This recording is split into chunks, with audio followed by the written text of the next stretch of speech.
Alright, hello everybody, this is the Buff Shaman. Excuse me, just gonna be reading this little announcement thing.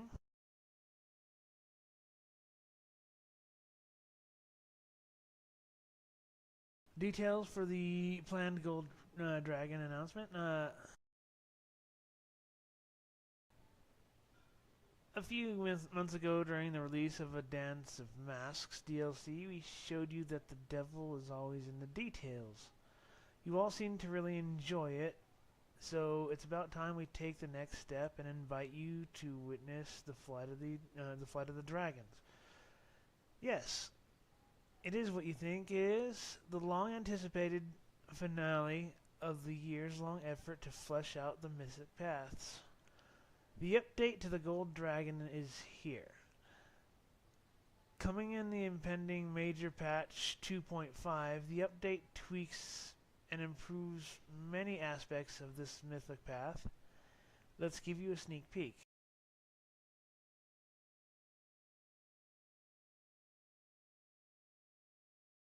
New visual effects. We'll start with the shiny new visuals. While the original Gold Dragon always had a distinctive visual identity, we always felt that we could kick this up a notch. With this update, the dragon has received a few new spell effects, animations. This is how some of them look. So now with this one's alright, but this next one down here, the Dayhawk one, now this one looks really nice.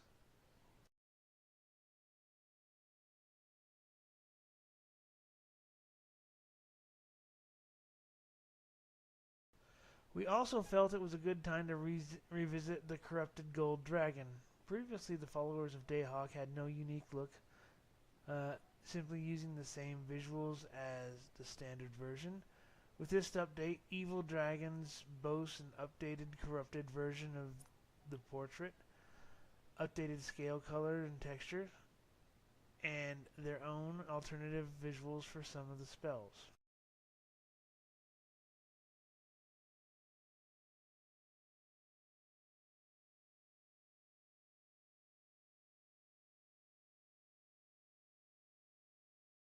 While technically not part of this update, we felt it would be also appropriate to remind you that in the last major patch, alongside with other mythics, the Gold Dragon received a unique weather effect in Dresden, and a gorgeous new animation for the Sword of Valor.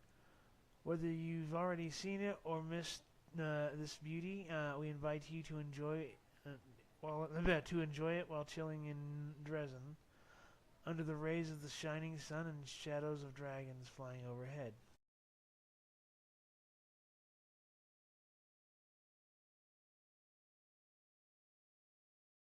Mechanical updates. Let's move on to the mechanics. And we've got lots to show here. New Mythic Spellbook. The Gold Dragon has received a brand new Mythic Spellbook with a total of 10 new spells, with followers of Dayhawk having their own corrupted versions of some. Take a peek at a few of them. Dragon Might. As a swift action, you increased your damage dealt by 50% for 1 round. Summon Dragon. Summon 1d3 plus 1 medium silver dragons, or 1d3 medium black dragons if you have vowed to serve Dayhawk. Summon dragons attack your opponent to the best of their ability. I'm hoping those summons are stronger than the average summons in the game, because summons generally aren't very good in this game. Not exactly a surprise, considering the massive stat inflation in this game compared to Kingmaker. 1,000 bytes. Oh. Well, in Gold Dragon, in the form of the Gold Dragon, as a swift action, you can gain 3 additional attacks for 1 minute. These additional attacks stack with the bonus attacks from haste and other similar effects.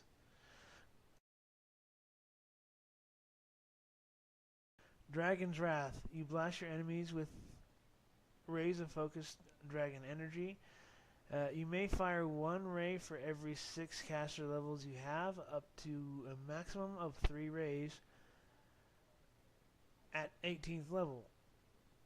At every enemy within a 25-foot radius, each ray requires a ranged touch attack to hit and deals 1d6 points of damage per caster level. Half the damage is fire damage, but the other half results directly from holy or unholy powers. If you vowed to serve Dayhawk, and is therefore not subject to being reduced by fire resistance. So, kind of like an unholy or hell ray, but it can be either good or evil, it seems. New mythic features. We also added 10 brand new mythic features related to various improvements to your dragon breath. Here are some of them. Annihilating breath. Your breath annihilates a life force of living foes. Living enemies struck by your breath take additional negative energy damage equal to your breath damage. So basically doubling it if they're living creatures and vulnerable to negative damage. Mind Clearing Breath dispels all mind-affecting effects applied by enemies from allies in the area. Additionally, you dispel all mind-affecting effects from enemies struck by your breath. This includes effects applied by your allies while affected by domination or charm effects.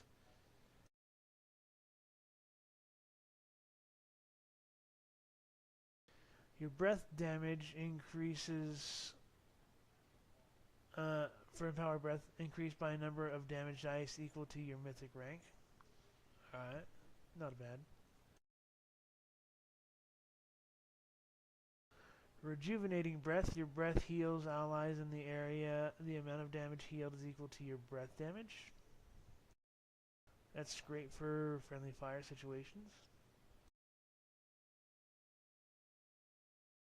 New domains and blessings. To support early game affiliation with the Gold Dragon Mythic for Dragon aficionados, we've also decided to add the dragon-themed Skywind domain and blessing.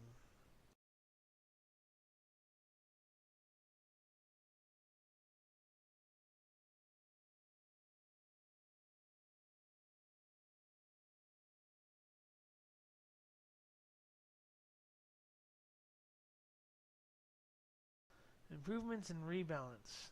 After introducing new spells and features, we naturally felt it necessary to also review and update existing ones, such as moving some of them to be accessed earlier, having them empowered and maximized at Mythic 10, allow you to alternate between damage types, straight up increasing some of the damage and bonus numbers, reducing or even removing cooldowns on higher level, in particular the cooldown of Gold Dragon Breath. I don't know if they reduced it or removed it. If they removed it, that's going to be pretty interesting.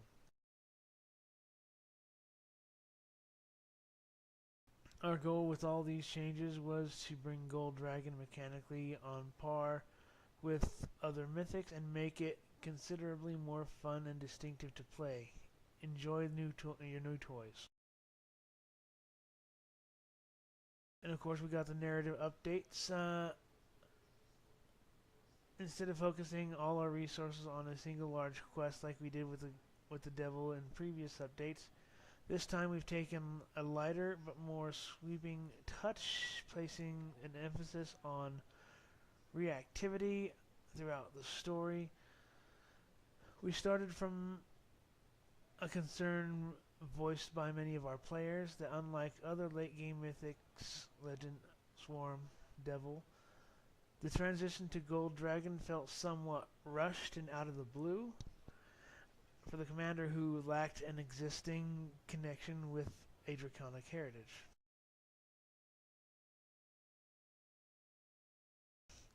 To address this, we prepared two new full-scale, pun intended, dragon-themed religions, Apsu and Dayhawk, available at character creation. Each of these new religions will serve as a smooth build-up towards the Gold Dragon path for players who want their story to naturally tie into this mythic, but don't want to be locked into picking one of the dragon-themed archetypes. Both of these religions have a lot of reactivity across the game, some of it exclusively to Gold Dragon. Additionally, we've added two new story beats available only for the Gold Dragon, where their Wisdom of Millennia has a chance to make two certain well-known characters make an unexpected turn to the path of good and redemption. This will, of course, be reflected in the epilogue slides. Can you guess who these characters are? My first guess would be Wenduog. I haven't made it far enough into the game, Chronic Alcoholism, in order to guess the other.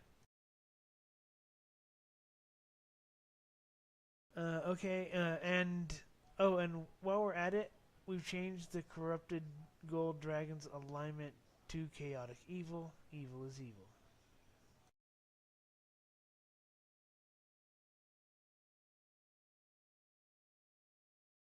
What's next? This update marks a very important milestone for us and for the game itself. We are not entirely done just yet.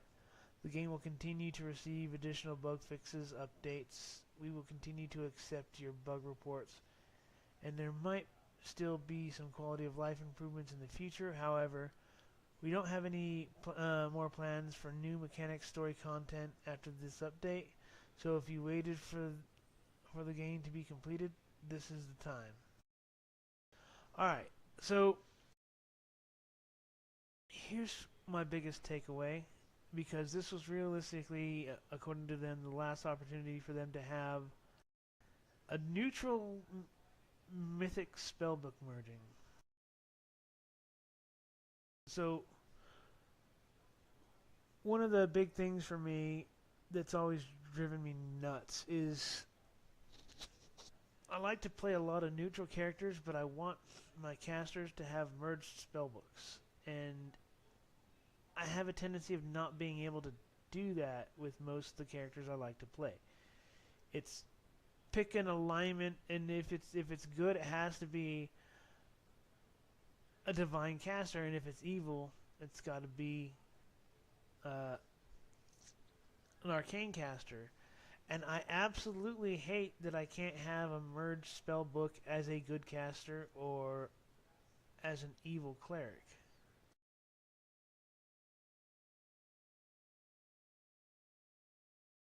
Most of my casters cannot have merged spellbooks because of the way I like to play them. So this was a good chance to put in a way to have a merged spellbook that isn't there. I wish they had put it in there, and I do understand they would have had to make sure to limit it to one or the other, divine or arcane, but maybe not innately, but if you choose one, then you can't choose the other, sort of deal.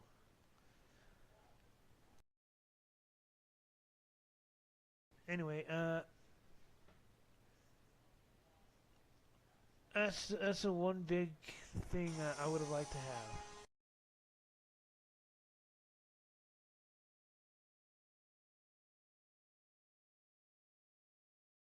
Sorry about that, folks.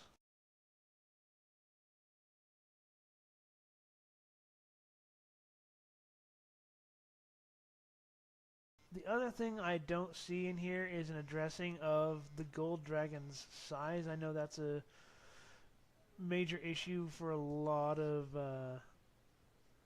players who have made it farther in the game than I have.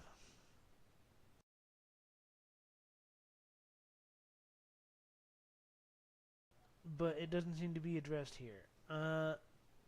Anyway, this is the Buff Shaman signing out. Take it easy.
We're going to beat these people. I'm not trying to be dramatic here, but it's been a hard fight. These people hate our children.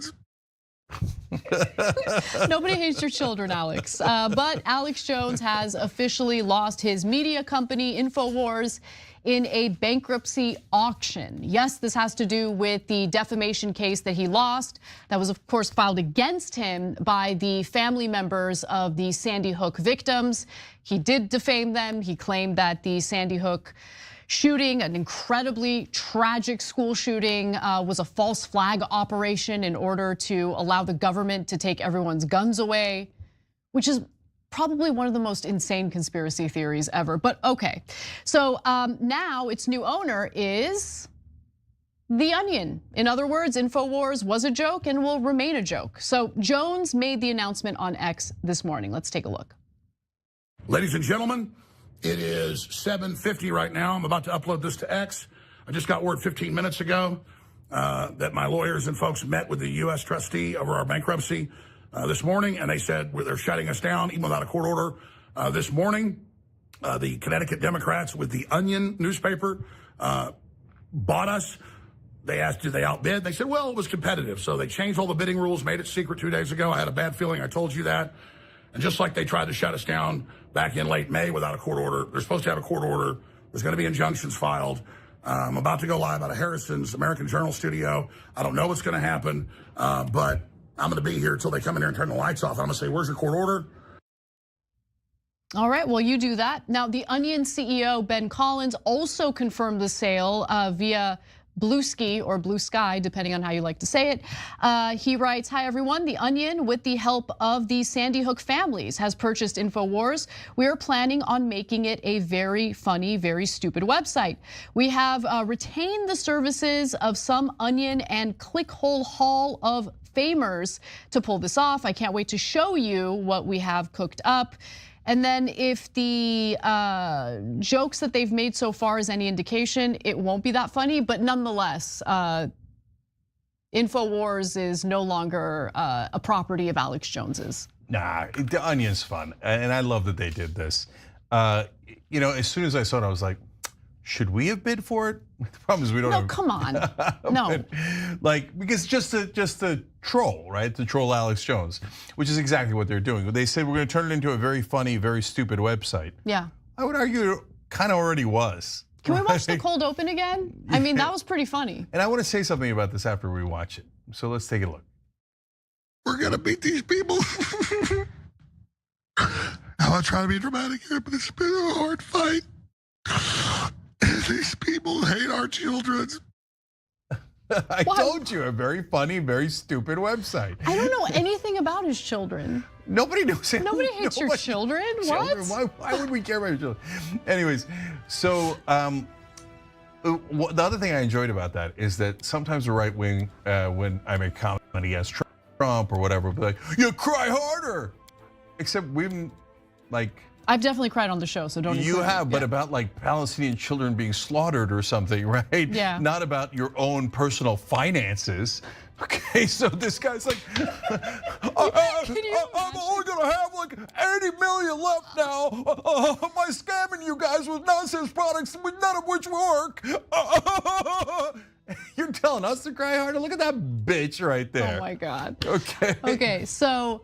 Look, I don't know how much of an impact this is really gonna have on Alex Jones. I mean, he can just form a new entity and do what he's been doing with that new entity. In fact, it appears that's what he'll be doing anyway.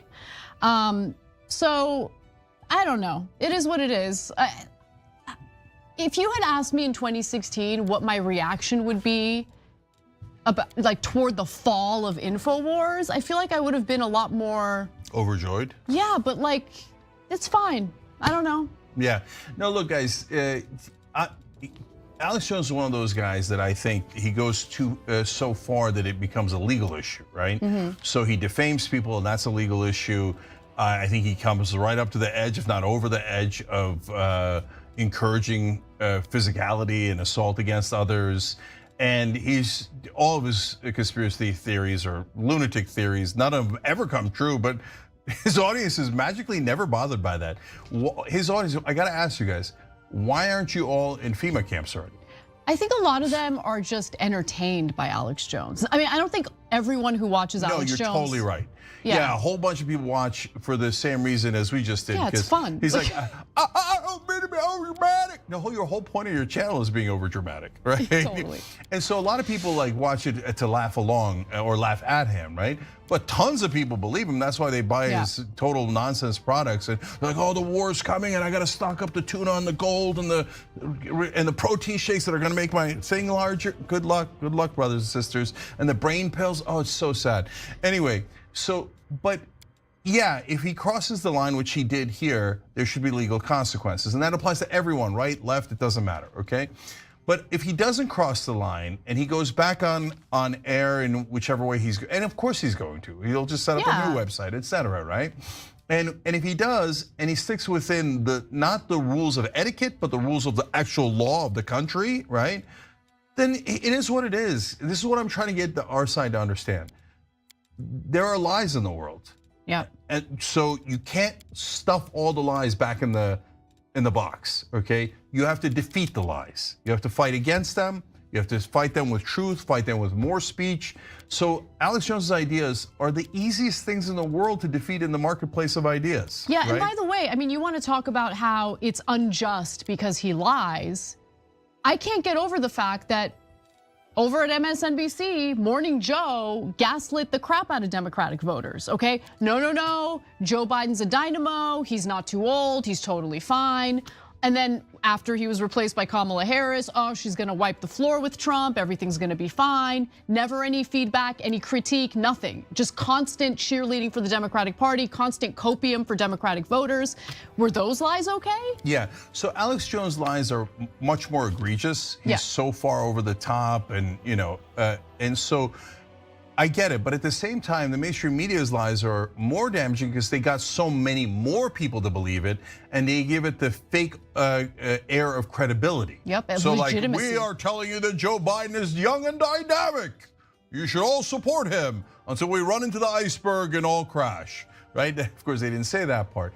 So I'm not equating the subtle but massively damaging lies of the mainstream media with the outrageous and hurtful and problematic and often sometimes illegal lies of Alex Jones, right? But at the same time, that makes my point exactly. There's lies everywhere. There's lies in mainstream media, in radical right, radical left. There's lies everywhere. And our job is to fight those lies. Let us do our job. Don't try to ban anyone, etc., unless they broke the law. Right, exactly. I agree. Thanks for watching The Young Turks. Really appreciate it. Another way to show support is through YouTube memberships. You'll get to interact with us more. There's live chat emojis, badges. You've got emojis of me, Anna, John, JR. So those are super fun. But you also get playback of our exclusive member-only shows and specials right after they air. So all of that, all you gotta do is click that join button right underneath the video. Thank you.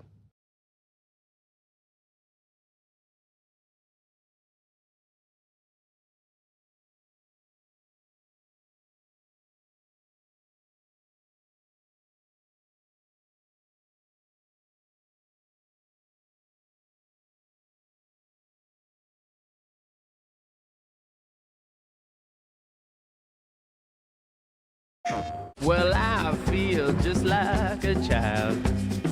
From my womb to my tomb, I guess I'll always be a child.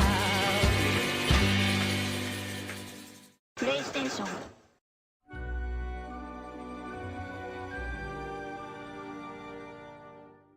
What's going on, everybody? Mortem here, this time bringing you my re-review of Pathfinder Wrath of the Righteous, a game that released a few years back and that I've covered extensively since then. But along the way, the game has changed pretty significantly, and after receiving its final paid DLC just a month or so ago, it felt like the right time to dive back into it and talk about how the game is as a total package these days, which was also just a convenient excuse to play the game a bunch again, as I'm very familiar with it. I originally backed the game when it was a Kickstarter project, played all through the beta, covered it then, the launch, all the DLCs, etc. since, and it has certainly come a very, very long way. And while some of its problems are still as fresh as the day it was launched, such as the extremely high barrier to entry, others are a little more recent, such as the lack of a version of the game that comes with all of the DLC, and how that DLC, if you own it, can affect the level curve of the game as you move through it. But with all of that in mind, as I move through this video, I'm going to try to stick to the stuff that is the most important here, and as such, I'll be referencing some videos where I expand on topics much more in depth, because a lot of these systems are extreme in terms of the time it would take to discuss and properly present them. And so I will try to drop links to those videos in the description if you're curious, but otherwise let's get to it. Now, very generally speaking, I think most of everything that has changed since this game launched has been for the better. They've added fun ways to play the game, new content, new quests, a handful of free DLCs that add some cool stuff, and of course all the quality of life updates, like the inventory showing you which scrolls your caster character can in fact learn from, or the ability to use potions from your inventory until you are fully healed or you simply run out of them with a single click of a button.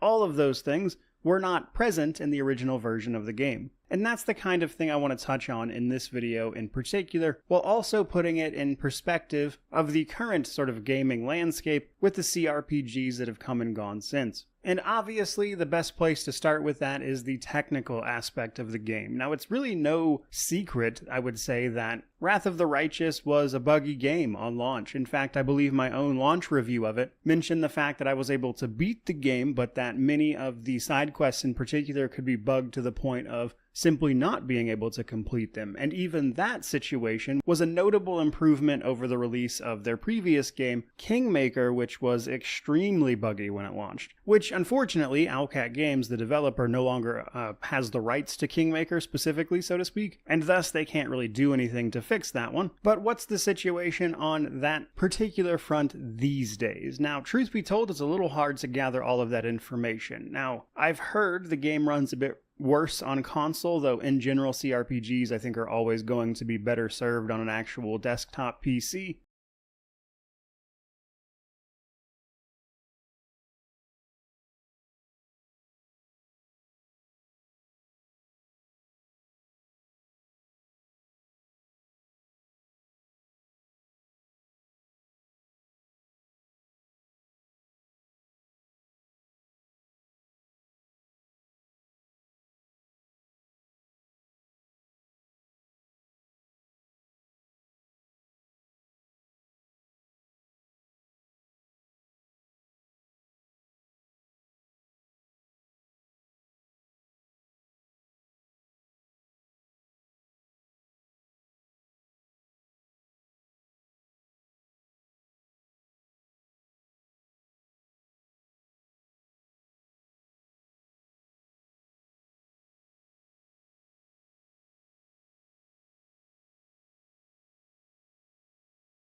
as opposed to anything else. But even outside of just the console editions, I've also still seen reports of people running into other issues, but it's hard to say if those people are running into issues because they're using a mod for the game like Toy Box, which lets you mess with basically every aspect of it. And as they still update the game, it got a hot fix as recently as just like 2 days ago from the time of this video. Those updates will potentially break your mods, and I mention that just because it's hard to say what is directly the game's fault when you're trying to look at the broader picture of how this game is running for most people. But speaking purely for myself, in the run-up to this review, I played the game a ton. In fact, I ran through it about 6 times concurrently, and then I used a bunch of sort of save scumming basically to play through the different mythic paths for a total of about 10 or so playthroughs, one for each mythic path generally. And over the course of all that time with the game, this time through, the vast majority of what I ran into were small minor bugs, things clipping or pathing being an ever-present issue in these isometric RPGs, and other little things that could occasionally get kind of annoying. Now that said, I did run into a few larger bugs a couple of times. For starters, when I was playing as the Swarm that walks Mythic Path, I was having a lot of trouble getting just mechanics to work properly.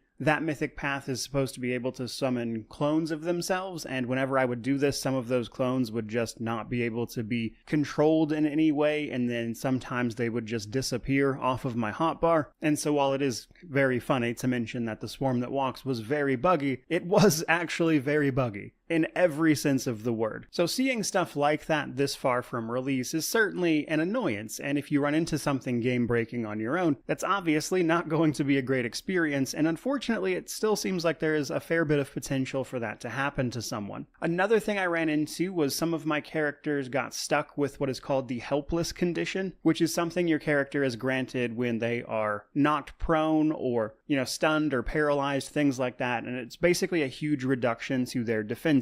But after those characters got up, that condition just didn't go away, and I had to load back quite a bit of save time in order to get to a point where that wasn't there, which was kind of annoying. And then lastly, once I unlocked the main hub of the game, Dresden, you're supposed to be able to click the rest button from anywhere in town and it will teleport you to your citadel. However, if I did this while someone was waiting in the citadel to talk to me, the game would bug out and softlock on me every single time. And I was forced to quit out of it and then reload a save, which was another annoyance to be sure. So very generally speaking, considering the amount of time I played this game and the many times I fully completed it and all its side quests, I wouldn't be afraid of bugs going into this, but the potential to run into a serious problem is certainly there, and that's unfortunate to see, to be sure. And hopefully they will get any major lingering problems sorted out with an upcoming sort of final patch that I have heard they have planned for later this year, beyond just, of course, the DLCs having been out. Now, next up, I want to talk about difficulty and character creation. So if you've ever heard me talk about this game or reference it to someone who's looking to get into it, one of the first things you'll hear me say is that this game has a high barrier to entry. It throws an extreme amount of information at you,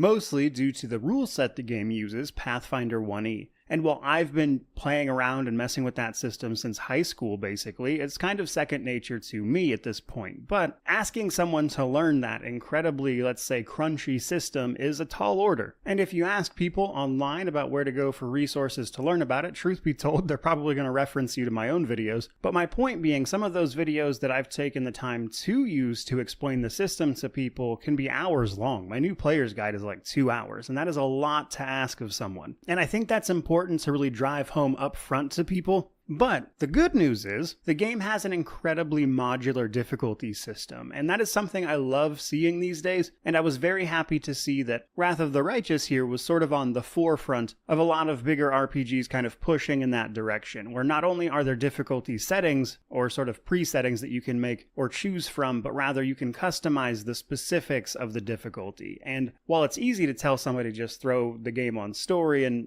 try to do their best to learn the mechanics before bumping it up, But the modular difficulty, I think, is fantastic because it lets you customize a lot of that experience, and that's pretty great on its own. But they've actually gone a few steps farther than that if you're willing to dig into it, because there are actually pre-made characters if you just have no idea where to start when you get to character creation, and for every single one of the base classes, you can actually select a pre-made build for it. And choosing those options while at the same time messing around with the difficulty will hopefully get you to a place where it's a little easier to move into what this game has to offer, because otherwise it's a lot. Now, very generally, I will say that if you are new to this game, you probably want to play on a little below normal. Normal can be decently challenging if you just have no idea what this rule set is about. And as you move up in difficulty, you need to understand not only how to increase your own stats and make the numbers on your own character go up, but also how to make them go down on the enemy, how to debuff them. And while that's simple enough in practice, the rule set makes it a little more complicated because you have to understand what bonuses stack and what doesn't. The fact that most bonuses of the same type won't stack, but there are exceptions to that in specific instances. And for every rule, there's an exception. And because of that, the higher difficulties of this game are really only for when you've actually truly started to understand and master that system, because otherwise you are setting yourself up for a very bad time. But with that in mind, all of the pre-made builds that the game has for classes are perfectly fine on normal, which includes companions. All of your companions will have a sort of default build that you can choose to either customize or expand upon, but you can just take the sort of preset level ups, and that's perfectly workable for normal difficulty. But as you start moving those difficulties up, you will unfortunately start to get into a point where less and less becomes viable as you go. Which brings me to character creation, and one of the main points I want to make there. With the benefit of hindsight, I would say that character creation, while incredibly expansive, could also stand to tone it down a little bit, frankly. There are, I believe it's like 29 or 30 full-blown classes. There are a ton of prestige classes, which are classes you have to meet the prerequisites for. You can multi-class all of these. All of the individual classes have 6 to 7 archetypes generally, and these are like subclasses for people more familiar with D&D, and they themselves can be multi-classed with other archetypes, etc. And there's just a ton of these. And what's more, though, it's only expanded since the game launch. They've added more archetypes, a brand new class in the form of the Shifter, but the problem with this, I would say, is that from their previous game, Kingmaker, they did not at any point cull the more useless stuff. You see, my issue with this these days in particular, with all of these added archetypes and everything, and even at launch a little bit, is that there are not only suboptimal choices in character creation, there are choices that are basically just wrong. Choices where I would only play that archetype if I was playing on the absolute lowest difficulty, or they have just zero relevance to the adventure. My go-to example of this is the Defender of the True World Druid, which gets a bunch of bonuses to fighting fey creatures that there frankly just aren't many of. And while there is a case to be made for some of them popping up in places like the Treasure of the Midnight Isles DLC, instances like that in character creation I think would have been the opportunity to cull this a little bit, to rein it in. And if they ever make another game in the Pathfinder series here, that's honestly is something that I hope Owlcat does, if it happens to be them making it, of course, because while it is certainly too late to do it to this game now, obviously you don't want to take any options away from people here, and it's a single player game. If you want to play a bad build, so to speak, on a lower difficulty, that is certainly your choice.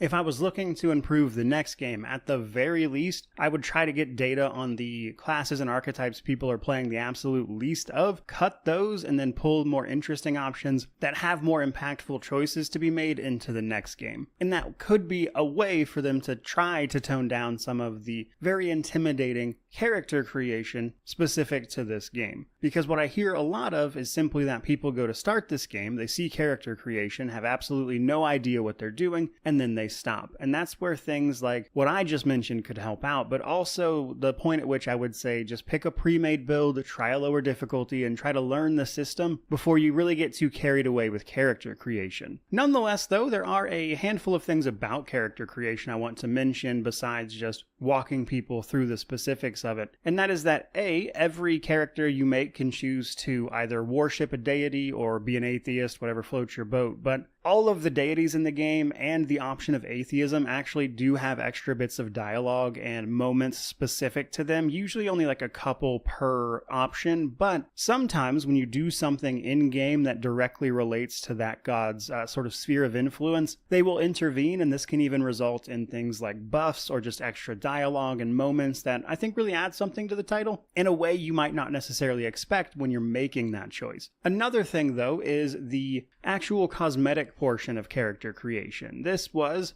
a lot more basic when the game launched, but thanks to a handful of free updates, there is a transmog system in the game, so you'll be able to actually change and outfit your character's armor and everything to make them look the way that you want, based on the things you found. And they've also added a whole host of tattoos and color options and everything, which I mentioned because this is the type of game that does not typically do a lot of that, but it's still nice to see. Now, the last thing I want to mention about character creation, specifically for this video anyway, is that Pathfinder 1E still sticks to alignment requirements where like paladins have to be lawful good, most monks have to be lawful, that kind of thing, and that can be a real issue when you're choosing your mythic path because mythic paths also have alignment restrictions, and this can cause conflicts that somebody unfamiliar with the game might not even necessarily think of, which is something to know. Now, if you have any other questions beyond that when you're watching this video, like more information about prestige classes, how ability scores work, the basic building blocks of the system, I've got videos for all of that, but it's a little much to go into here. Next up, though, I want to talk about the story setup of Pathfinder Wrath of the Righteous, because if you're unaware, this game actually is not necessarily a entirely original story. That said, they did take a lot of liberties with it. So this game, just like Kingmaker, is based on what is called an adventure path. This is a preset sort of adventure that you can play in the tabletop version of Pathfinder. That means a few things. For starters, the sort of general flow of the campaign is very much so out there. You can see it online for yourself, but also that there is a sort of canonical outcome from this adventure. But this game and the just nature of tabletop games in general are not really concerned about any of that. In fact, just this game takes a somewhat different route than the original tabletop version in a whole host of ways. Different characters, different moments, etc. So it's certainly not one for one. And in terms of the official lore or setting, the setting itself is only about 9 to 10 years or so past where this takes place in the broader history. So all of Pathfinder's adventure paths have a sort of parity with the real life date, in this case 2024. So every adventure that is released for Pathfinder is basically meant to take place 2,700 years exactly in terms of the Galarian calendar from today in the real world. So their most recent adventure, Pact Breaker,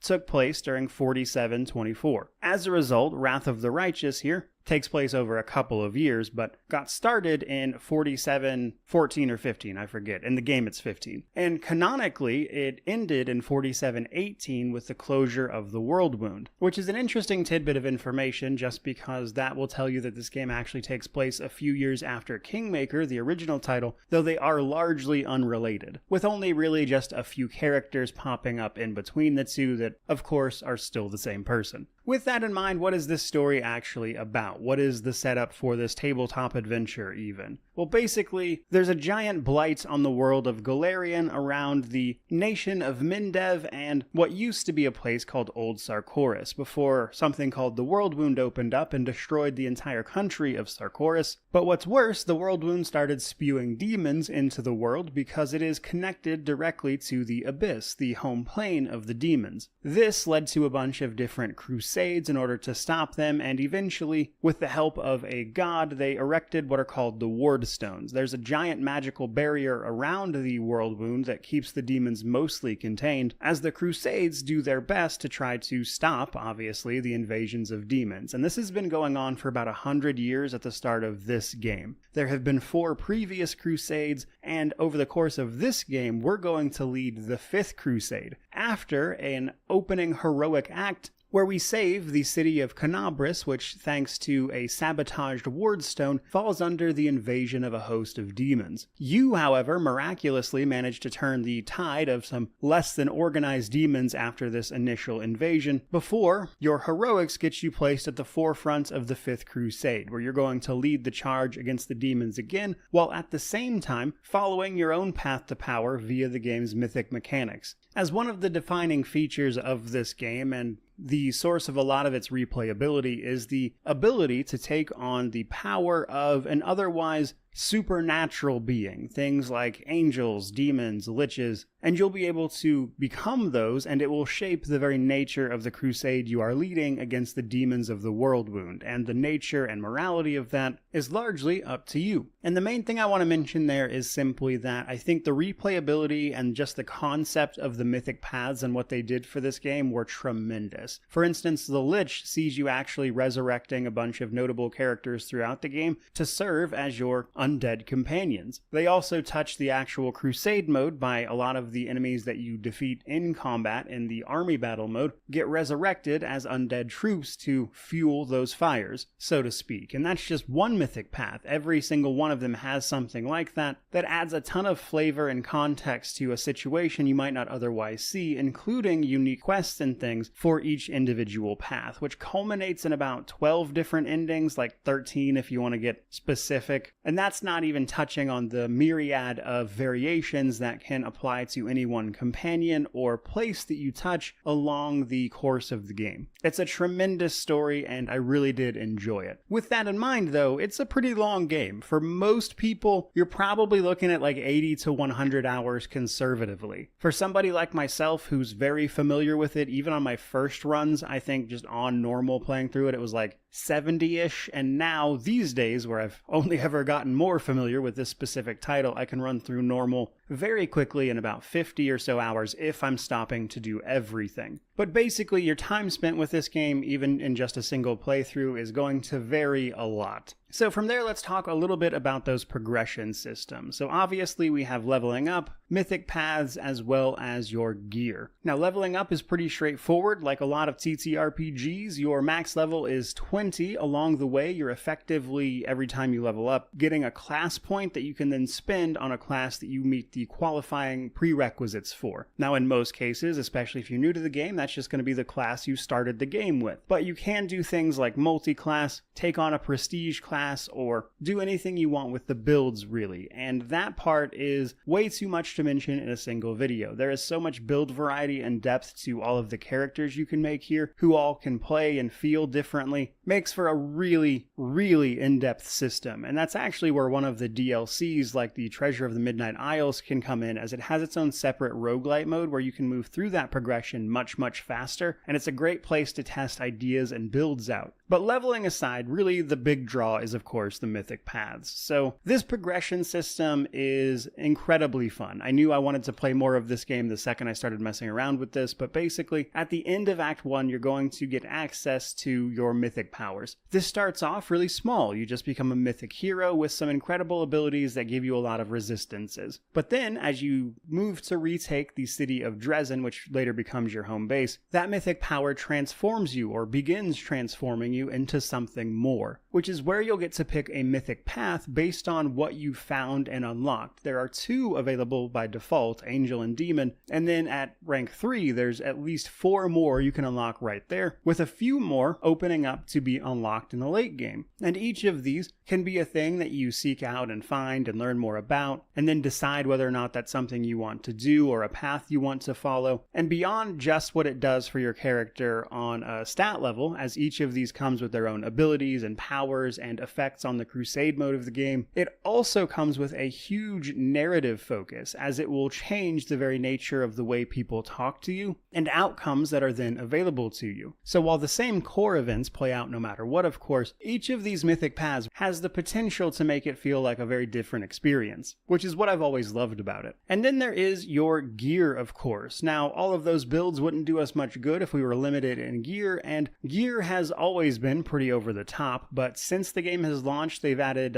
unique appearances to a lot of special items. They've added more of those special items in the form of DLC and just generally throughout the game, some of which being available in the main story of the game means you can get even more overpowered than you initially could. And beyond just what there is to leveling and how complicated that is, that can be even further complicated by just the sheer amount and variety of gear that you can get and equip with interesting effects to see how they interact with certain things. Which is why it's probably no surprise that when it comes to things like progression and character building, this game really is just unrivaled in that space. While it is certainly over the top for a lot of people, and in some ways that's to the game's detriment, as I'll touch on here in just a second, it really is a tremendous experience for people who enjoy that type of thing, because in that regard I think this game is simply the best at what it does. But that does come at a slight quality of life cost, because there's not just your character. There's you, all of your companions, any potential animal companions that come from the classes they have, the mythic power progression system, and you have to manually level up pretty much all of your characters if you're not using a pre-made build. And that gets extremely tedious to stop and do every so often when you level up. Which is why, of all the quality of life additions to this game, I was really sad to see that they never added a sort of like build saver, where you could effectively say right at character creation or something, or simply have a system that allows you to sort of pre-cache builds in the way that they do with the pre-made builds to allow you to sort of auto level up with exactly what you know you want as you move through the game. I think that would have been tremendous, and is probably the only major quality of life feature that I think is lacking these days. But from there, let's talk about the gameplay and world of this one. So the game starts out relatively small in the city of Canabris, and then spans to a country-spanning adventure where we're managing a crusade mode, moving our own characters around, and there's a lot to know. A lot of that is traditional CRPG gameplay, like in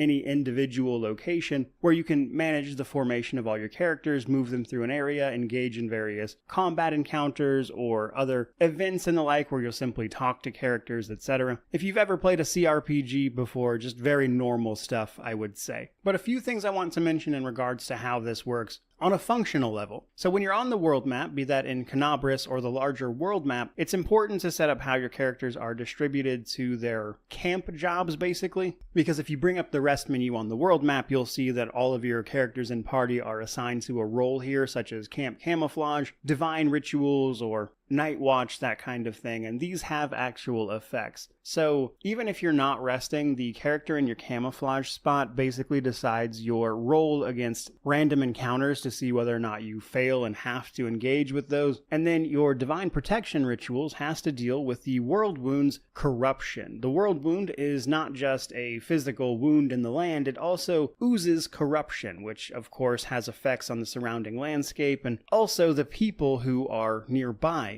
Any length of time, basically, will see you slowly corrupted by the forces at play here. And in order to protect against that, you have to assign someone to divine protection rituals, which can reduce the buildup. But what's more, as that corruption piles up, it applies actual debuffs to your characters as you move throughout the world. And in order to get rid of that, you have to rest at a properly safe place, like your main base, or later on, a shelter that you set up in one of your forts that you'll take via the crusade mode. Now, very broadly, I like this system quite a bit. Mostly just because it's better than managing things like rations or resources for every rest, but also still gives you an incentive to head back to your base and engage with all the encounters there. Another thing I want to mention though is the game's lack of, mostly, timers. So Kingmaker had a lot of sort of timed missions where you had a certain amount of time to go do things before they would fail, and Wrath of the Righteous takes a much more relaxed approach to that. There are effectively 2 timers in the entire game that are actually like counting days specifically, whereas everything else is simply you need to complete this quest by the end of this chapter, which the journal will tell you about. And that's a much more relaxed way of going about sort of putting a time limit on something without actually limiting the player in terms of what they have time to go do, which means you don't ever have to worry about how fast you're moving, really, outside of 2 cases. One is all the way at the beginning of the game in Canabris, where you are initially finding your way through the city. After a couple of days, your base will be attacked by demons and you can fight them off. And in most cases, it's usually better to just let that attack happen because the rewards for having fought it off are much better than you would get otherwise. So there's not really a lot of time pressure there. And then the other one is actually for the secret ending. There is a date at which you need to enter the last area of the game in order to trigger the secret ending, which is like the real world equivalent of April 16th through the 21st. Beyond that, though, you're pretty much free to do everything in a chapter at your leisure for the most part, which I enjoyed quite a bit more so than Kingmaker's approach.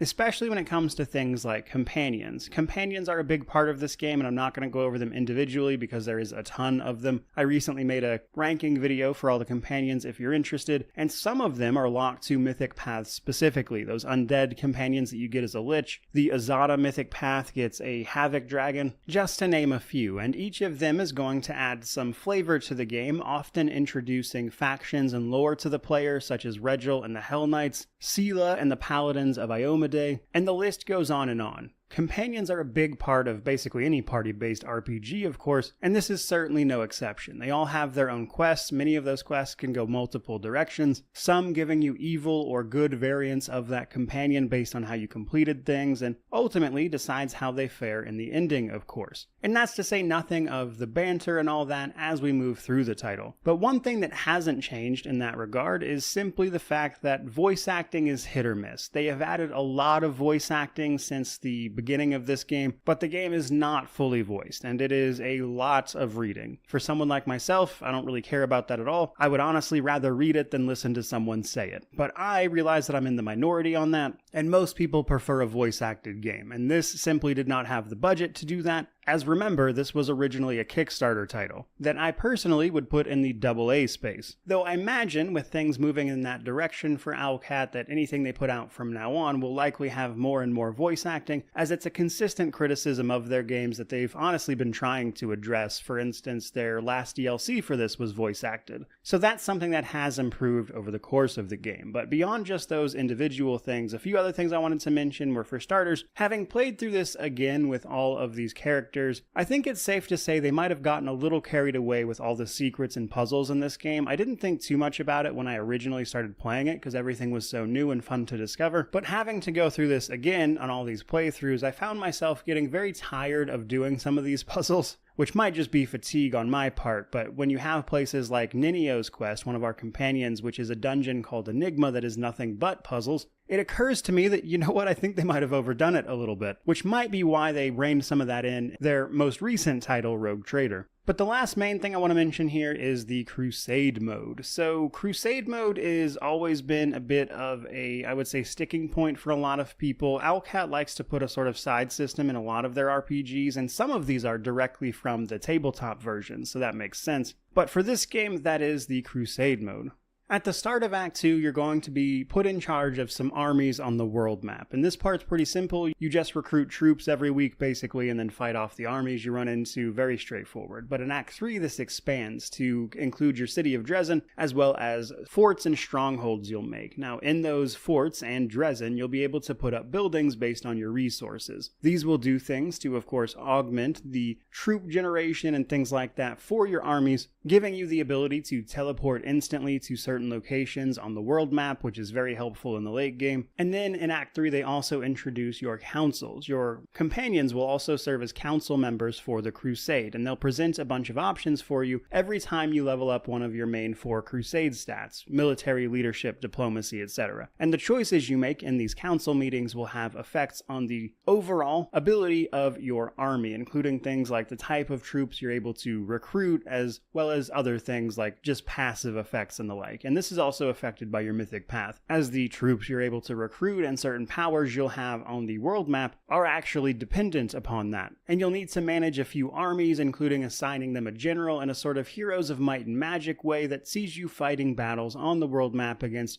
incoming demon armies. Now, honestly, this mode never bothered me, but since launch, they've even improved this by including a whole host of quality of life improvements, like a speed up option, a sort of auto win option if the other army is weak, and a few other things to help you get past this. Now, the catch is that Crusade mode encompasses more than just this army stuff, because in issuing decrees from Crusade mode, you can do things like the research you'll need for the secret ending, or in the case of a few mythic paths, specific things you need to have done in order to, say, build a ziggurat as a lich. However, they have a Crusade auto mode. Basically, if you don't like this system, you can turn it on auto mode at the cost of items and rewards that you would normally get that here you simply won't. And in the case of your mythic paths and quests that require Crusade events, it just basically assigns those a timer, and after so many days have passed, they'll sort of auto-complete that step in the quest for you. And I tell you all that to basically say that I think they've done basically as much as they can do to make this system as involved or as hands-off as you would like to make it, with I would say really my only main gripe about it being that you can't achieve the secret ending if you have the Crusade auto mode on. But even then, I think a lot of the Mythic Path endings are arguably a little better than the secret ending anyway, so there is that. But very broad strokes in terms of gameplay and world, I would say the main things I want to get across are that I love the way this game presents the Pathfinder universe, while at the same time the emphasis they put on the mythic paths and how much the game reacts to your mythic path, which is why this game gets so much credit for how fun it is to play as the bad guy, or simply the class fantasy of being a lich and being able to raise people that you fought as your undead minions, or simply take revenge on them by forcing them to serve you in undeath. And this game captures those moments extremely well. But that brings us to combat, a bit of a sticking point for a lot of people on this one, thanks to the heavy use of the rule set that I've mentioned up to this point. And honestly, there's too much of individual things in order for me to go over combat in like a full sense. But again, I've made a lot of videos on the subject. But I think there's some good and some bad here. On the bright side, I think the ability to simply toggle between turn-based and real-time with pause at any time with the press of a single button is awesome.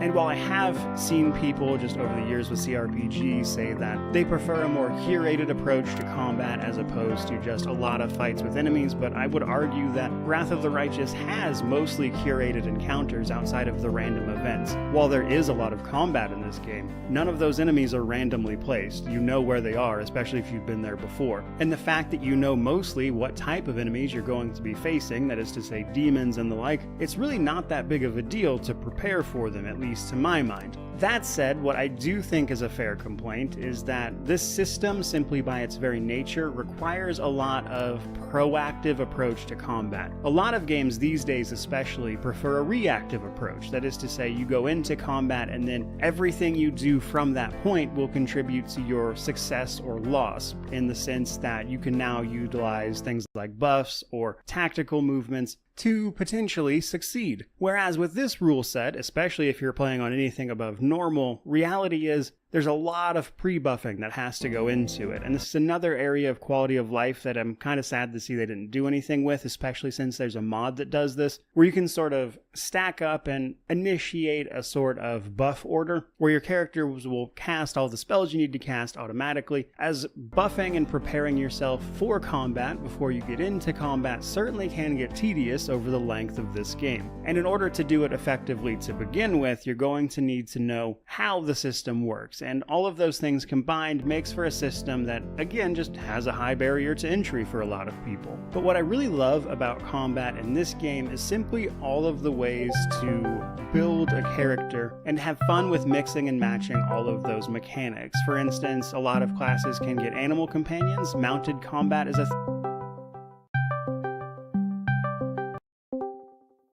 Hey, Hola, amiga. ¿cómo está? Bien. ¿Tú? Muy. I forget what good means. Muy bien. There you go. Muy is very. Very good. Yeah, so muy bien is very good. Bien is good. Mal is bad. Ta. What's that? What was the last thing you said? I'm sorry. Mal is bad. Oh, okay. I forgot bien that is, one. Bien is good. Mal is bad. Bad. Cansado is tired. Mi asado, muy asado. No asado, cansado. Cansado. We're Muy tired. cansado. Oh, I'm helping you study. Yeah. What else can I be good for? I'm a little sad today because I didn't know her. This girl I work with, she's a sweet girl.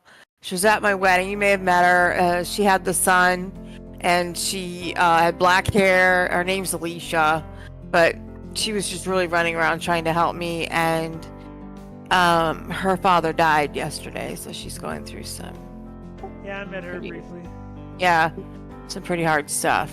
So I kind of feel bad for her. There's nothing I could do. I told her I was here for her, and if she needed me, and I gave her a prayer. Denise and I did a prayer for comfort and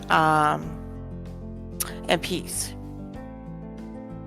and she said she appreciated it. Huh? That's nice. Yeah, she said she really appreciated it. So I went to the drive-thru to get my dog's prescription. She said she'd put my card in the bag, and I never let them do that because I always just say I'm going to throw away the bag and not have my card. So she did it, and then I get to my next stop and get over my other prescriptions for me at a different pharmacy, and I can't find it. I'm tearing through everything. I can't find it. So after that, I hauled my way back over to Walgreens, and I told her what was going on. I said, "Is it drop down here? Fall out it?" No. And we put it in a little envelope. Lo and behold, they put it in an envelope and then staple it to the bag. After you So told I her to had- do that. I'm not gonna let them do it again. Yeah. I mean, come on, people. So Okay, she tell. saw the Come on, people. K-Tal us what's up. Ketal is so crazy. That's the loco. Loco is crazy. It was crazy situation. Loco is a little crazy. Muy loco is very crazy.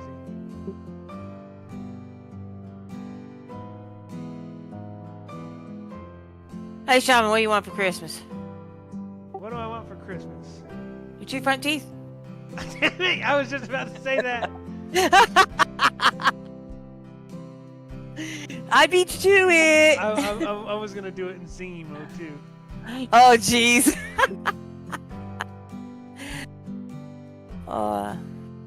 Well, I made a mistake yesterday, and what a horrible thing I did. I thought I was duplicating the order, so I canceled it. I bought $50 worth of currency, like wallet stuff, so I could buy some stuff in this game. Oh, outfit I really wanted. So I was like, I can't get to work, Joel. So he comes home and he says, you have to show me, I have to go through a certain way within the game, and then I have to confirm it at the end, and then it gives me my item.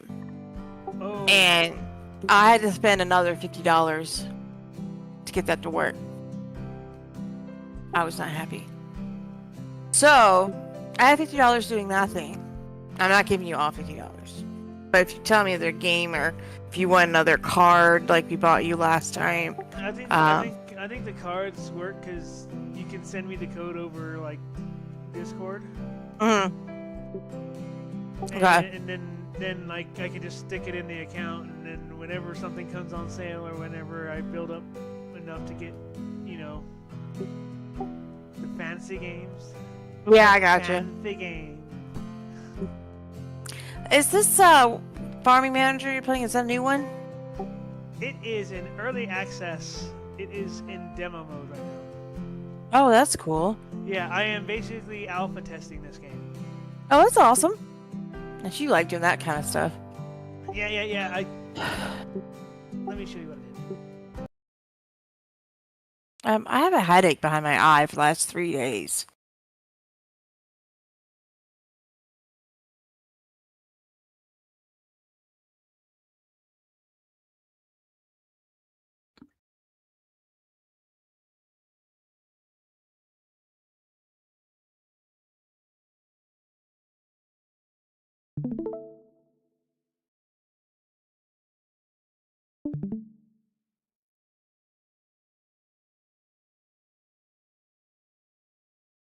I'm coming here because I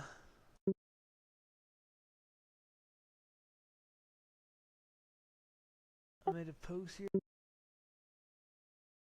I found a workaround for this bug that they're having. Okay. Temporary workaround, and I keep telling them, hey, there's this workaround, and they're ignoring me. People are fickle. But yeah, I'm actually like talking to people about the bugs, like this topic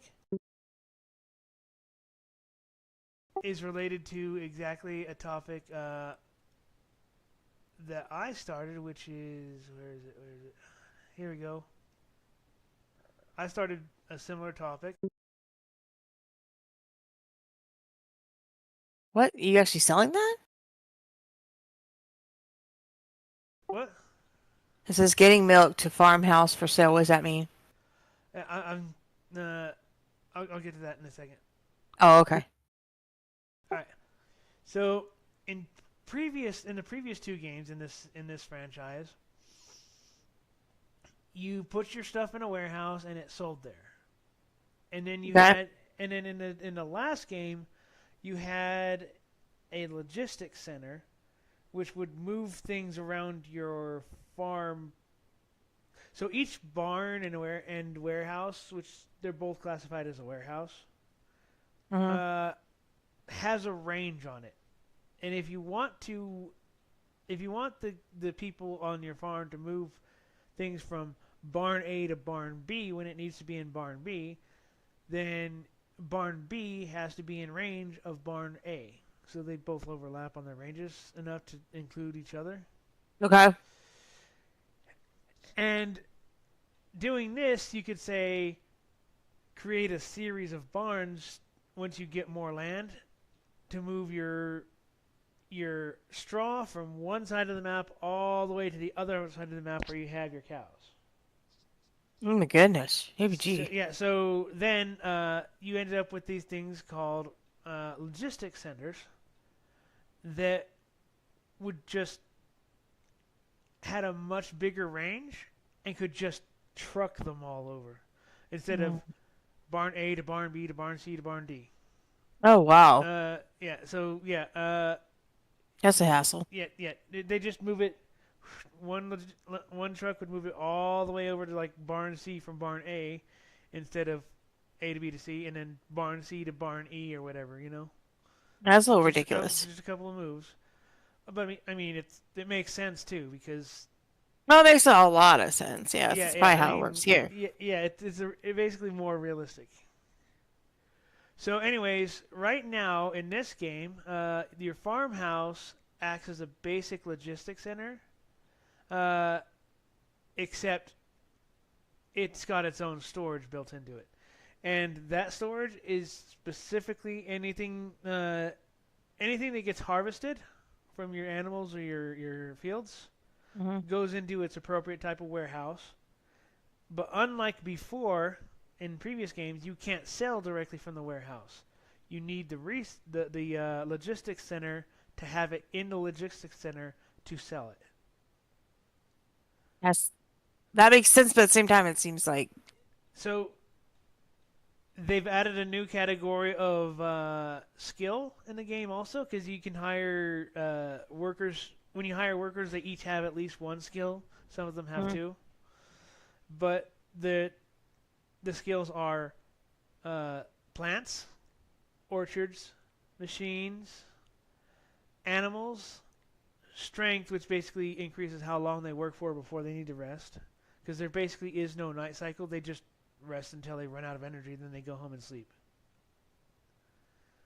Oh, wow. So basically, slavery. But they get paid.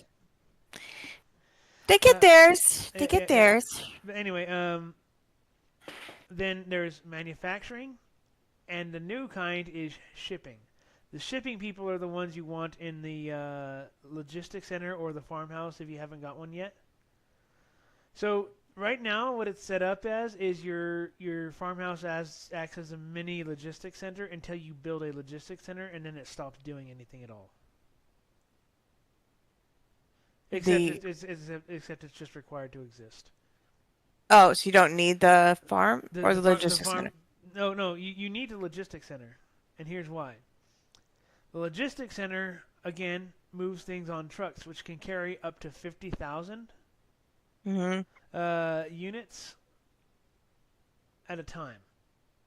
And if they're working properly, they can stuff several different kinds of things in there at the same time. So let's say you got 30,000 sugar beets and 5,000 milk.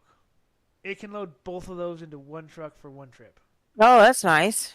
So here's the other thing.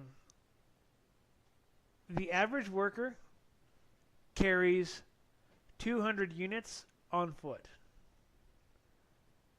One of your research options makes it so that they carry 400 units on foot. Oh, nice. So, okay, now all this information is in there, right? Mm-hmm. What was happening for this bug is at some point one of two things would happen. Either they would stop using the trucks at all and just do everything on foot, but even if you had your 400 unit research done, they would still only do 200 units at a time. Doesn't sound right. And yeah. Or B, they would use the truck, but they would only move the on-foot 200 units at a time in the truck. And then when they get back to the logistics center, because even though there's no nighttime, there is still 24-hour days in the game. So they would stay there until the next 24-hour day, and then they go and move one stack of 200 units again in a truck that can hold 50,000. Oh, that doesn't sound like that's working right. Yeah, it's not. So anyways, I discovered a workaround. If you have to do all these steps. And if you ask me how I happened to run across this workaround, it just happened to be something I did where I deleted it the night and then came back in the morning and rebuilt it, and that's how I figured out the workaround. But what you got to do is you got to delete your logistics center, save the game, exit all the way out of the game, go back into the game, reload your game, and rebuild the logistics center, and then reassign the staff to work there. That seems like it debugs it for about 40 hours of gameplay, and then it bugs it again, and you got to do it. You got to do it once every 40 hours. Oh, geez, that shouldn't be right. But I mean, right now the developer is well aware of the logistics center, and apparently on one map, which there's Europe, Central America, and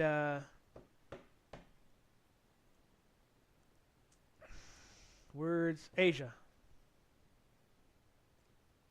And each of those have their own climates. But anyways, apparently it's fixed on one map, but it's not fixed on the other two maps. So I'm asking, in that other post, I was asking if my workaround is not working anymore because people have just been ignored. So my multiple posts I'm hoping people figure it out and start using my workaround. Because either they aren't using it or the people that are using it aren't posting. That's not good. Yeah. So.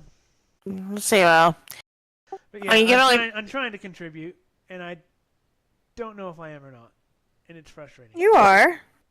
Well, the thing is, one of the things I've got to do for my counselor is write down all the things that worry me or that makes me anxious, and then decide, can I control this? What can I do about it? What I can't. Well, I can see that you put the information out there, but you can't control whether or not people take the advice. And I know you wanted to, but you just can't.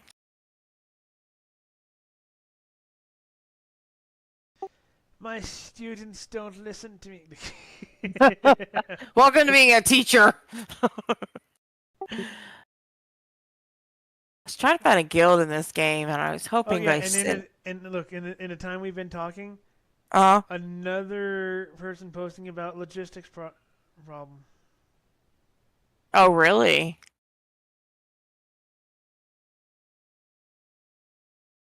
Yeah, 8 minutes ago they posted this. and it wasn't there when I pulled up the discussion. So yeah, a lot of these posts are about logistics problems.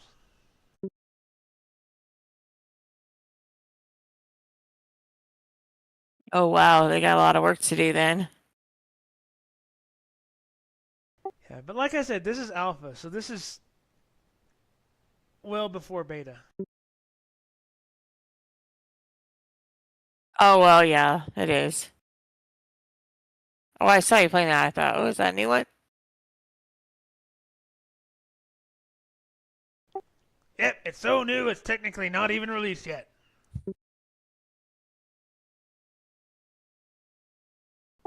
Great day in the morning.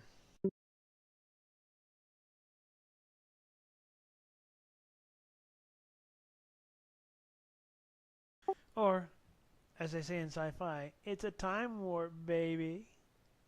That's what we were watching last night. I'm guessing Austin Powers since my horrible. No, but it reminded me of it, but it's not Austin Power. We watched Spaceballs, a little bit of Spaceballs the other night. A classic. I'm surrounded by assholes.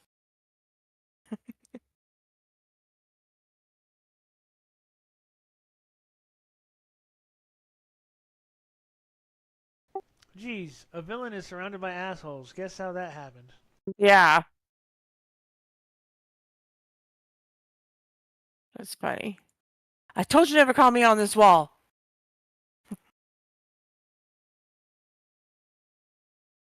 Casual. And of course, the scene where he's playing with dolls is.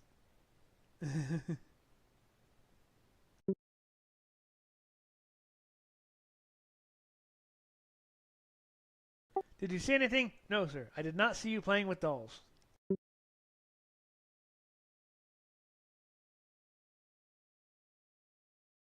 And of course, the combination for the luggage and the shield. 1, 2, 3, 4, 5. Yep. 1, 2, 3, 4, 5. That's the what does he say? Is that what you said? That's the combination. I gotta change the combination to my luggage. Yeah. That's good. I want to tell you, if you want to talk Star Trek about anything, Joel is a huge fan. Yeah, but Of Star Trek. It's hard to get a hold of him Yeah. because he works a lot. Oh, yeah, he does work very hard. That way, when he comes home, he just kind of. I don't blame him. He just kind of wants to chill out and do nothing. But, I just saw your post.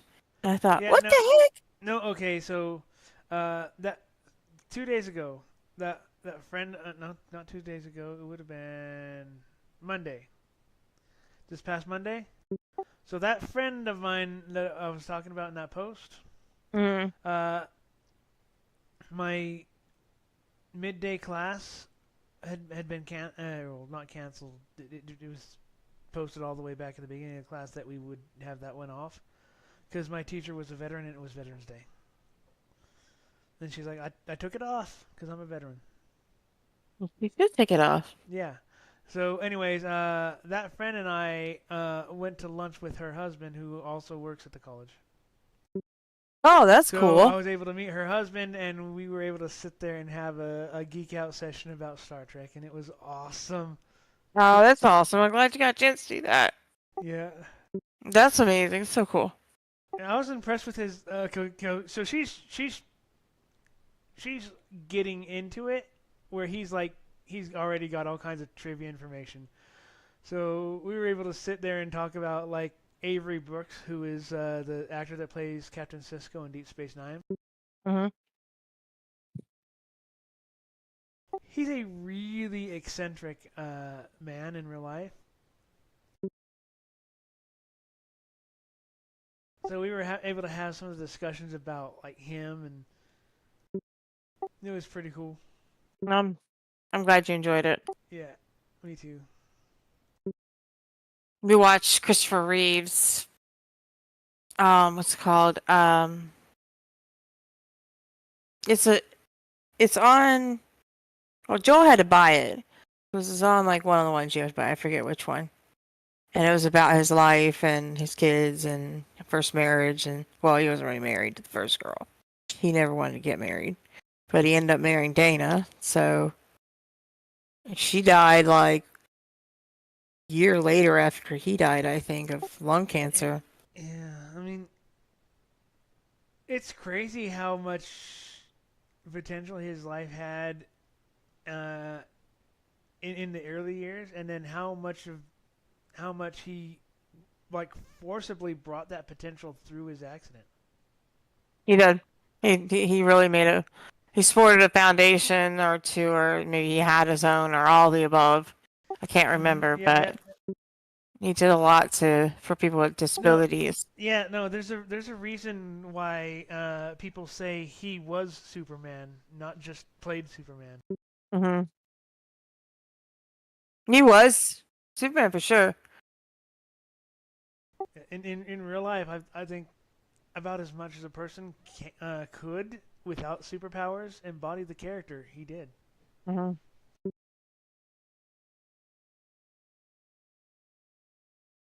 I don't know what's going on. My eyeball and the back of my eyeball has been hurting. So here's the kind of sad thing. Stem cell research was close to potentially finding at least a partial treatment for what happened to him. Mm-hmm. Well, he started being able to move and stuff. Hmm?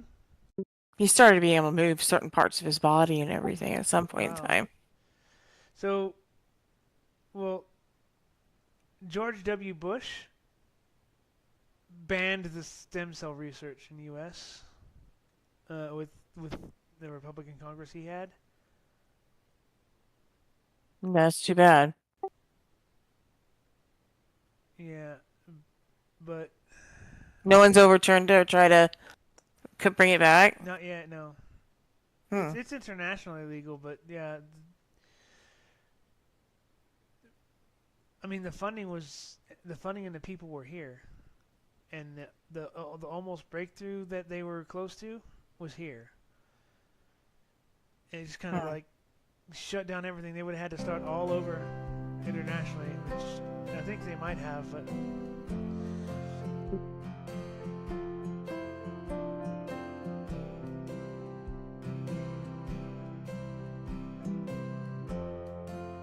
Overall, just really unfortunate that it happened. It is very unfortunate. He had a similar fall that they showed before of him being thrown off the horse, and he landed on his on his shoulder and neck, and he stood up and he walked off. But this last time, what he said in the interview was, "I didn't tuck my head under. I didn't I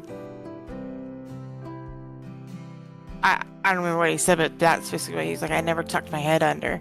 I made that choice before I hit the ground." But he was a very active man. Yeah. Yeah. Well, Alicia's father either would have had put on a ventilator for the rest of his life or taken to hospice just to allow him to pass away. And she was crying, and I don't know if I said something wrong because she hasn't talked to me since. But I said, well, at least he looked at her and said, just take me to hospice. And that's the last time he talked. And I said, at least you know what he wanted. And she's like, yeah, I'm thinking I'm going to do what he wanted. I just didn't expect it to be this soon. I think she just needs time. He does. I send her encouraging words if I can, and try not to because right now she's probably dealing with like the family and all that kind of stuff. Yeah. Yeah, I mean.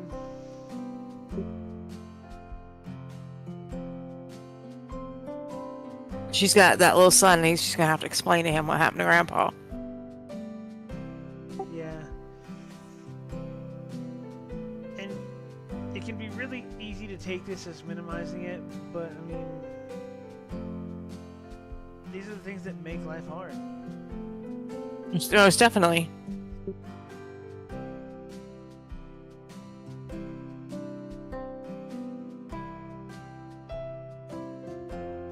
Well, I definitely know what it's like to lose a parent. And no matter how much you say to yourself, it still isn't easy. No matter how old or young they are.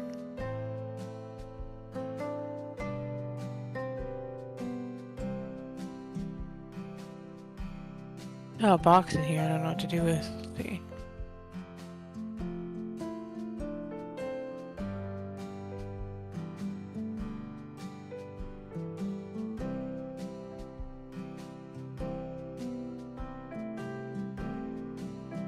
By the way, you can tab target in this game. That's classic mode, I believe. And then it goes to like where you tap on the ground to walk, too. Yeah, but you got to keep track of a lot of things going on the screen that I couldn't track. You know what I mean? Gotcha.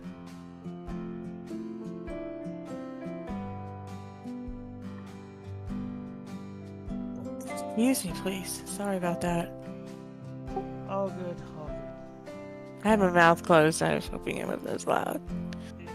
I don't even know what you were talking about, so I'm assuming it's a burp with what you mentioned. Yes. I figured she doesn't know, Yeah. but I'm gonna encouraging words.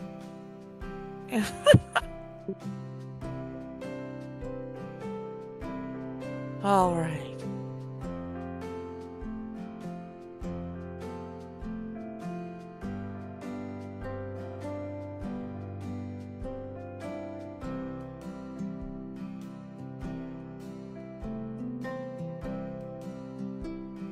Okay. Problem is, I'm getting to know this game, but I still don't know what I'm gonna need in my, because you have to have items in your bag to craft it, kind of like EverQuest. You can craft skill books. You can craft things you need to upgrade your weapons and your gear with.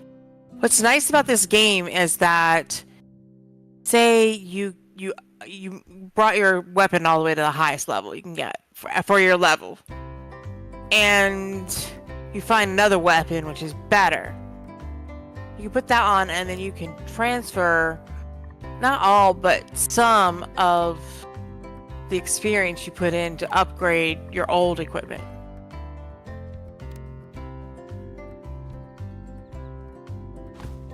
I gotta do a dungeon. I can't. I have trouble talking and concentrating. You and me both. I've sat there at start new game screen for a while. And I'm glad. Talk. Don't even notice I'm not playing the game. You understand the words that are coming out of my mouth?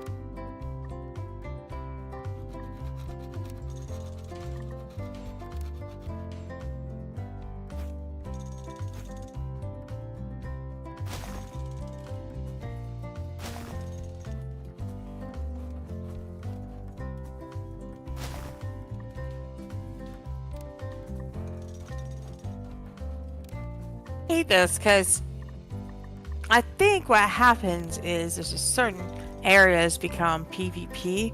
I was just standing there, and Joel and I are trying to figure out where we're going next, and she killed both of us, and she was way higher than both of us. And that happened to me one other time. I was again standing there trying to figure out where I was going, and I look up and I'm dead. So if the game has open world PvP, I'm gonna have a problem with it, and so will Joe. Joel, but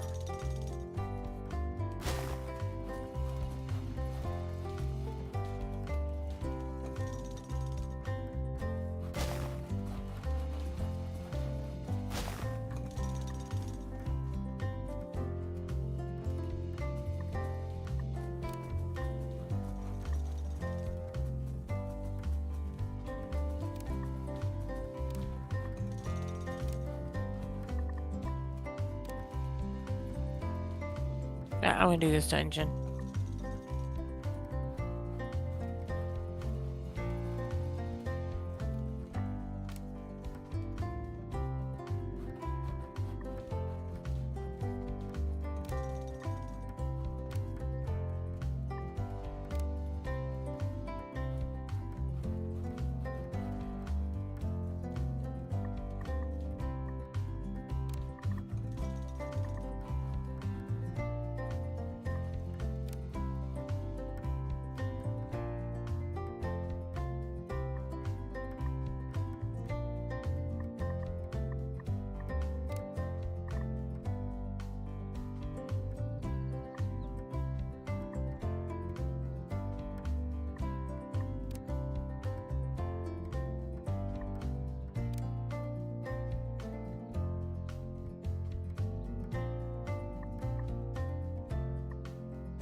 Did you start your game?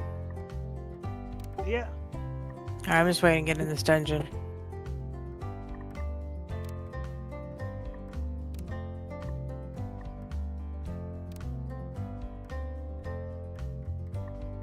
Alright, I got 2 now. Alright. So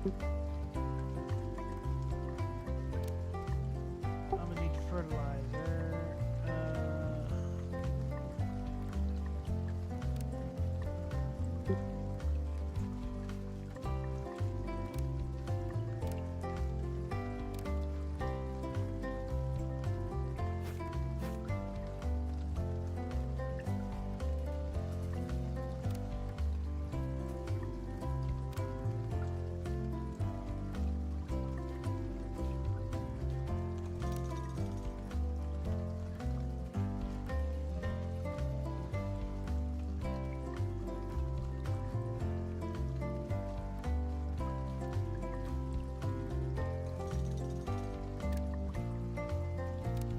Hope people are dropping out already.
Need a tank.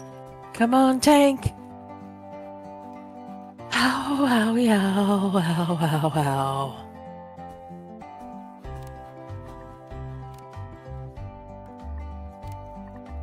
Taunt like you've never taunted before. Or you just spam buttons like I do. I don't die. I'm gonna die. I'll spam this button. It's not ready to come off and cool down. I think this one's gonna be harder.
Starting to get there. For the first week, I said for the first week I had my greenhouses set here, but I couldn't get any plant employees. No, your crop would die. Well, no, it wasn't even getting planted because I didn't have any employees that specialized in plants. Gotcha. Did you get one? Yeah, I'm up to 4 now. 4 out of 8. That works. That's good. How do you get them? You hire them. You hire them, and it randomly generates a pool of like.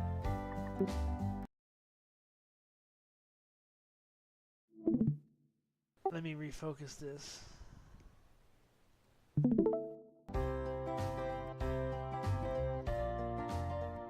Okay.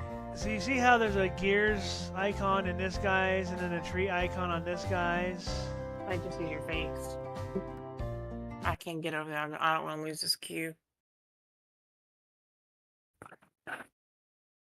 I have to tab out to do it. I don't know that I do matchmaking.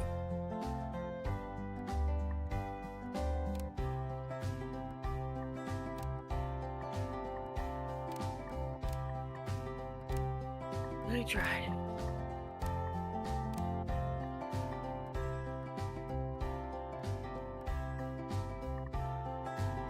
What? Dream. Okay, there we go. Alright, I'm up to 7. Nice. I like your big house. Thank you. It's what they give me. Oh, is it? That's My a nice humble house. They give you. abode. It's a nice house they give you.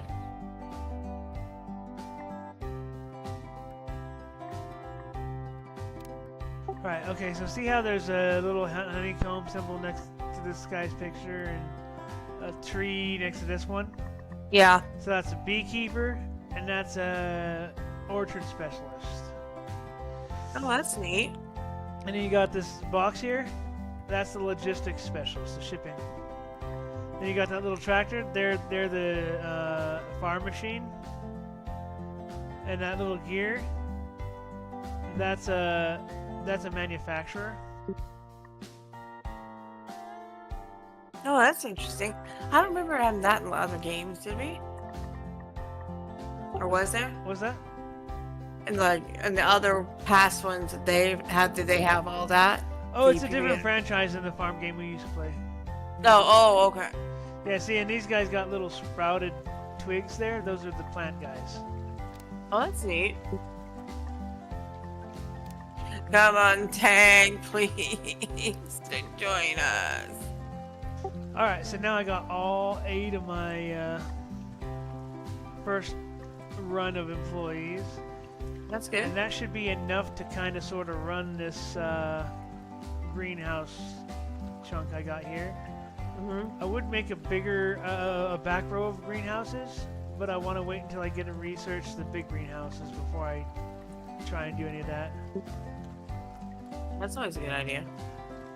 You I want to know. do something, get in your head, get over your head. Yeah. All we need is a tank shaman. Good God, log on, come on. Yeah. Paladin's busy.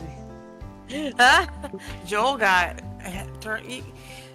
It's similar to ESO, but it's like you can use any weapon, any gear, and you can make what you. They have basic skills, but what you want. You can choose some skills. You can choose the passives. You can choose the tree. You can. There's another one I found out. I'm not sure what it does, but you can choose that too. So, really, you can custom your character any way you want, and you can carry up to 2 weapons. Like I have one that is for healing, but I don't heal, but I have a self heal. And then there's most of what I do is on a staff. It's fire, ice, electricity.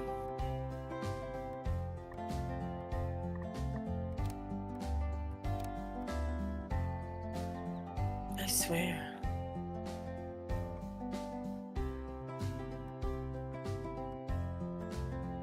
They're cultivating now, which just means they plowed it. Nice. It's nice. But It's nice. it's not. It's nice. I got the tank. All right, I'll be kind of quiet for a little bit. I'll see how many times I can die in here.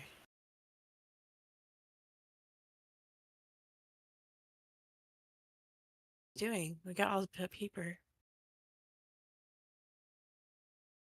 For everybody, and I accepted. Did I not accept?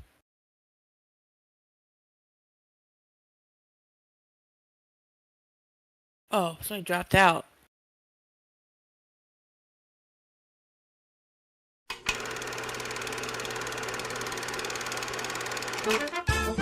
Year ago, I released a movie film which brought great shame to Kazakhstan.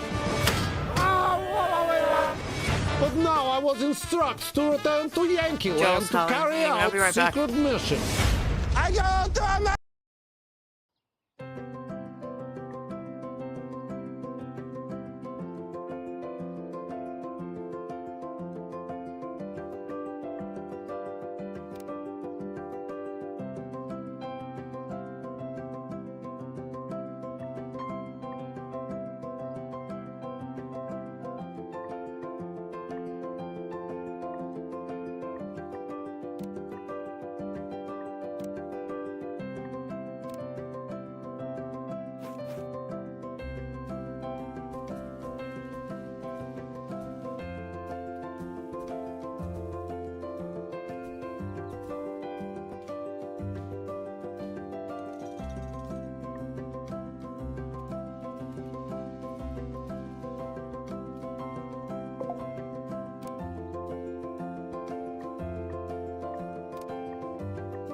I'm back, and I'm dead for the second time. I was doing so good. Stay behind me and turned around and went spit. Welcome back. Oh. Good evening. Good evening to you, sir. Oh, sucks. Hi, Beth.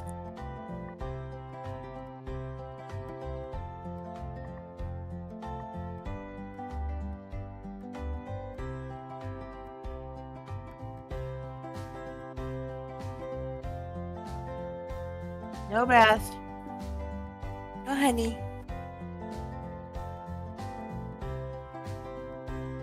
Oh, no, can't go in.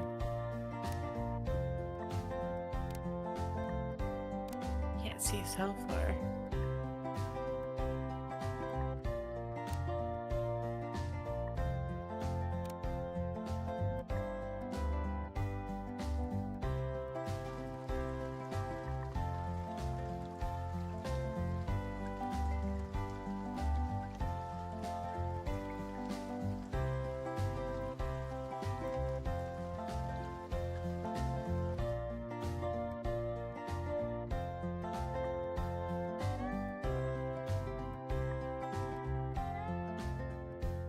I hate to be carried, but damn.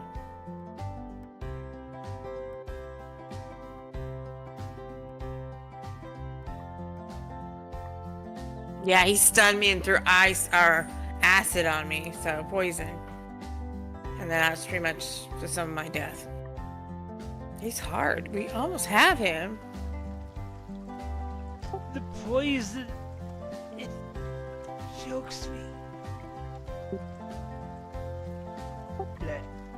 Blech. Blech.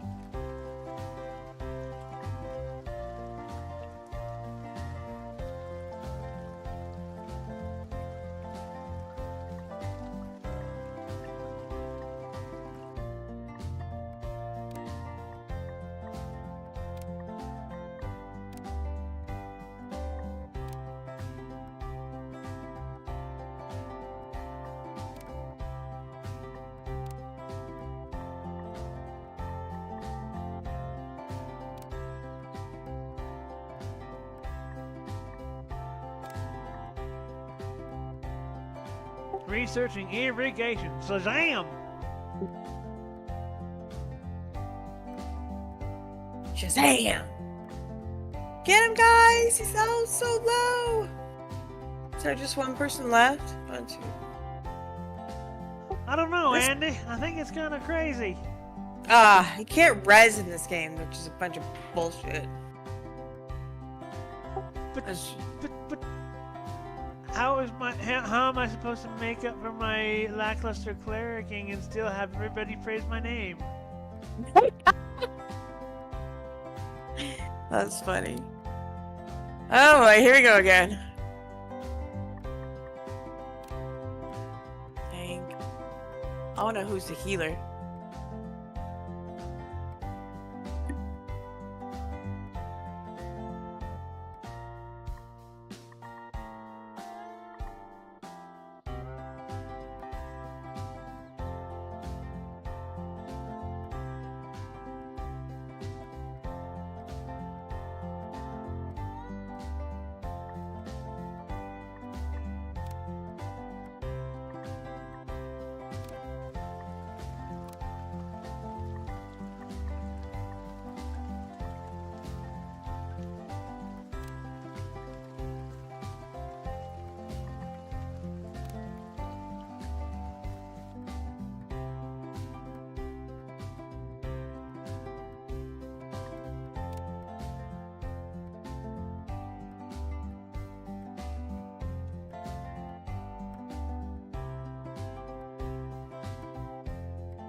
What do you say?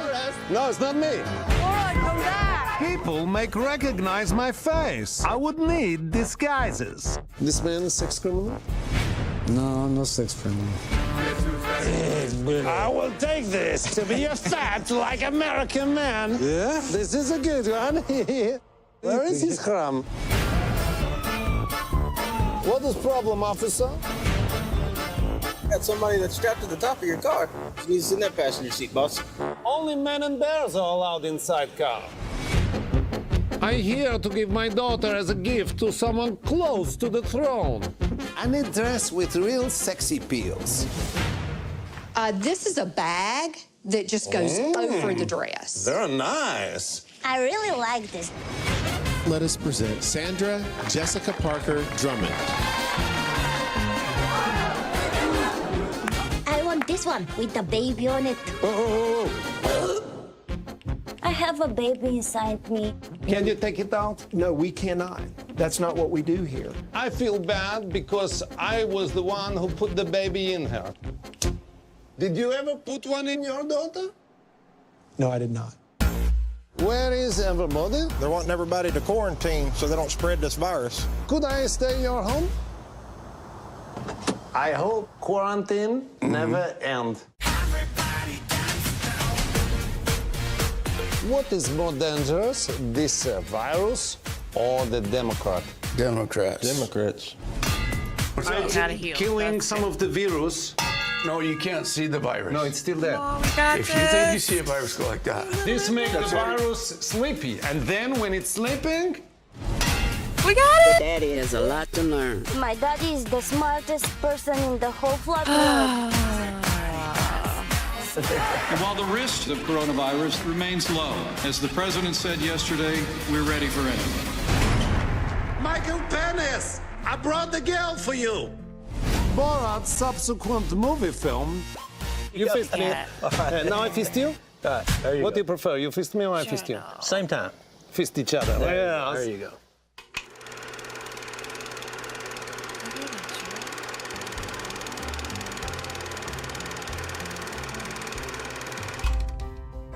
Can't go that way.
Joan. Yep. What's up? I was looking for a journal and I ran into dungeon monsters about to kill me.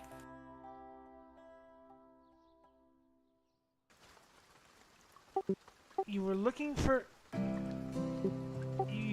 a journal, and dungeon monsters want to kill you. Yep. Yeah, you know what that sounds like? A foobar. A quest. Yeah, it is. It says on here I have to. I mean, doesn't it though? Your job is to go into the deepest, darkest dungeon and retrieve my journal page for me. How did you get it down there?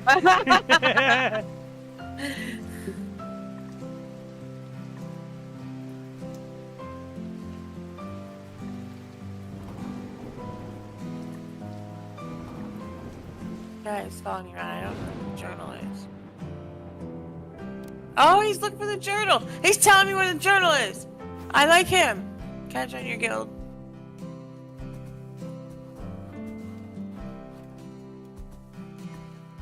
Introvert. It's nice. Da Vinci's. Oh, OMG. How do I change my?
Yeah, that was really nice. I wish I remember the name of his guild now. I'm looking for introvert, maybe.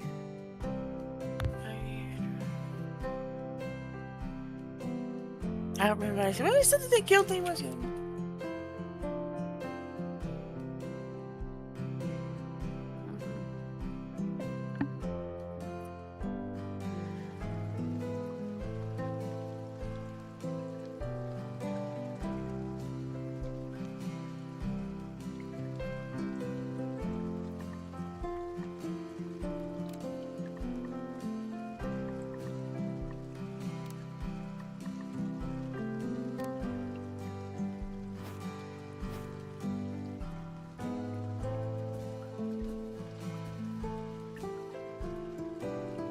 Turbo Grannies is the guild.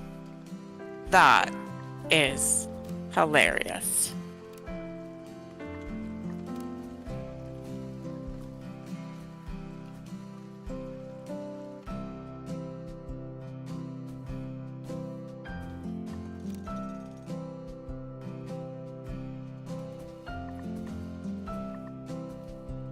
Turbo Grannies.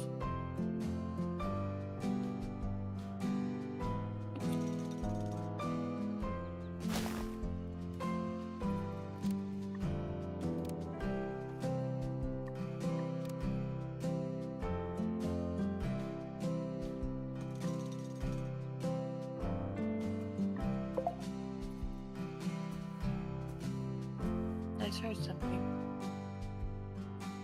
Oh, he left party. Oh, I gotta leave party too. How do I do that?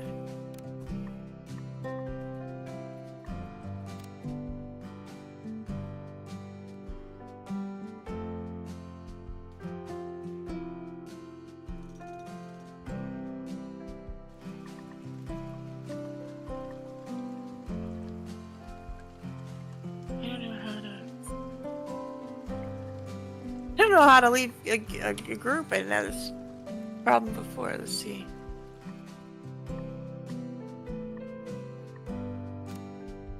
How do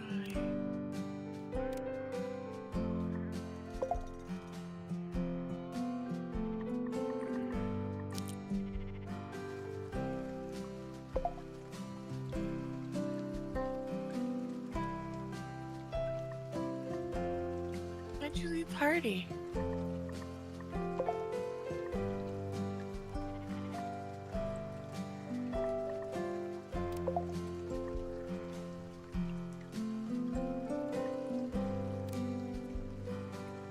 Well, I'm not really sure how to leave a group. I never did on Marker's Whisper.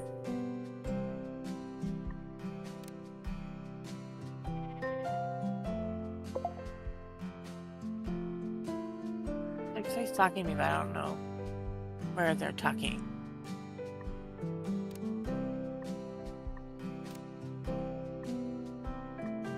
You just met, I'll let you out, okay?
Oh. This one?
Oh.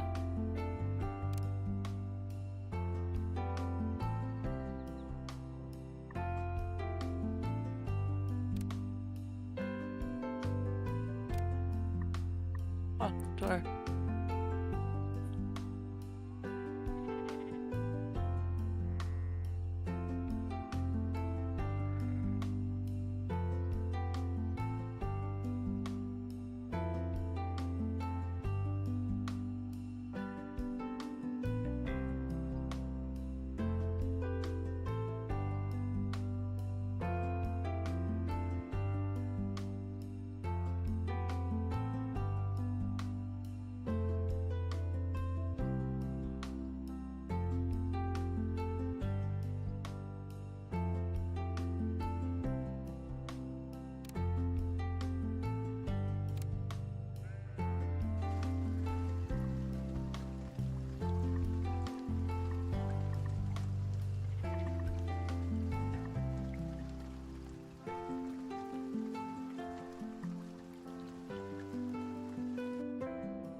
Grannies. Okay.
Joel is at a warehouse where it takes about 3 hours to finish everything because it's so huge.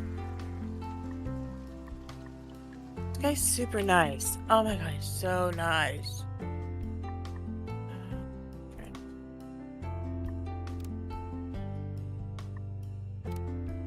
You know, there's gonna be one missed opportunity there.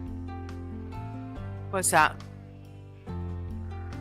When it's empty, he could have shouted, "Echo!" No. Wake up all the monsters. No. It wasn't there. I would have still never found the book and I would have died trying to find it. That was very nice of him.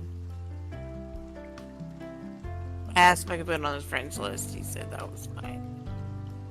Okay, hold on, I guess.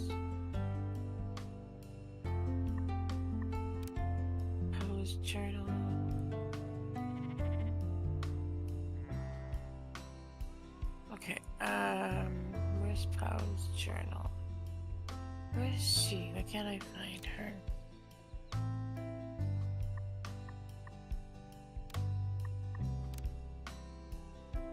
Doesn't I want to take it back to her?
He was like, I just joined this one today. You can join up if you want. And I'm like, well.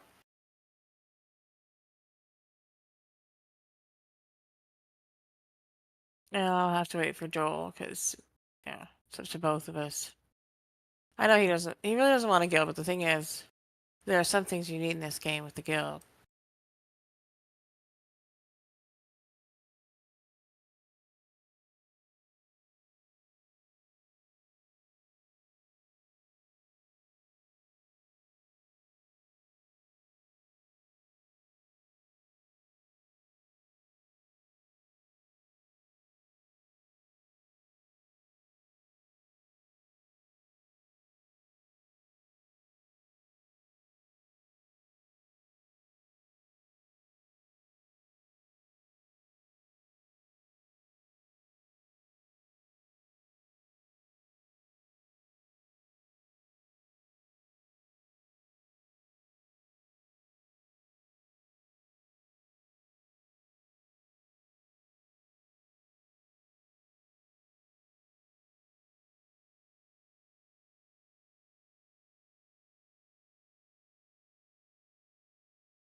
Give you a choice to decline or not decline. Oh, nice.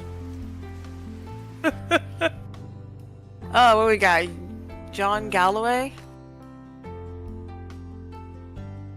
I'll look at it in just a minute. I have to go to the bathroom. I'll be right back.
I'm back. I had to let the dogs out and go potty myself, so I'm back there.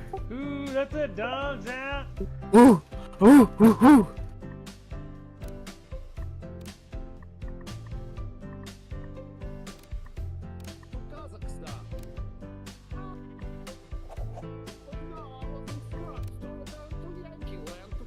The joke was right there.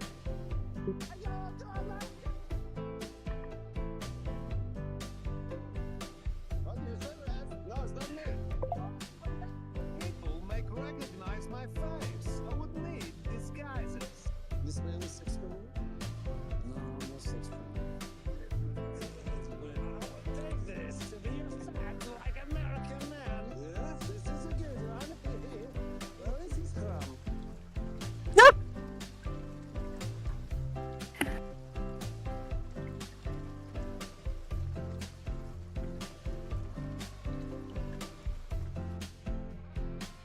I'm here to give my daughter as a gift to someone close to the throne.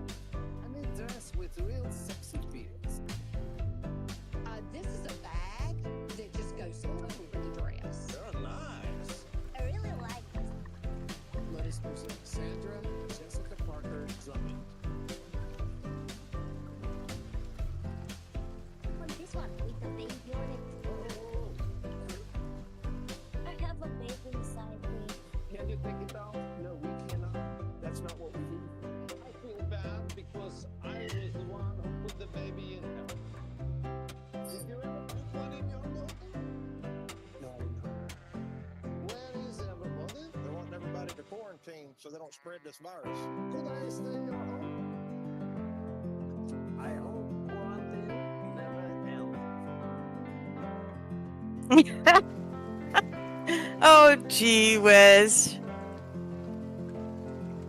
So the funny thing is those aren't scripted things. I can see they're kind of ad-libbing this whole thing. Yeah. With real it looks like with real people. Yeah. No, one of the things, okay, so after that, they did a series doing the same thing, a little bit of a show. Mm-hmm. And it was during the first Trump administration. And they got Rudy Giuliani in one of their things. No kidding. No, that's what we were watching. Let me see if I can find it on YouTube. It might not be there because it's part of an actual show, so they might take it down a bunch when people post it, right? Right.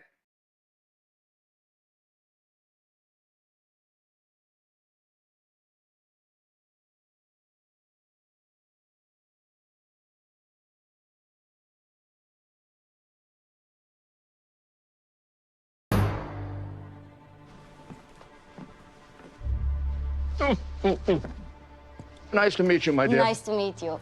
You're one of my greatest heroes. Oh, that's so nice. Thank Yes. you. Thank you.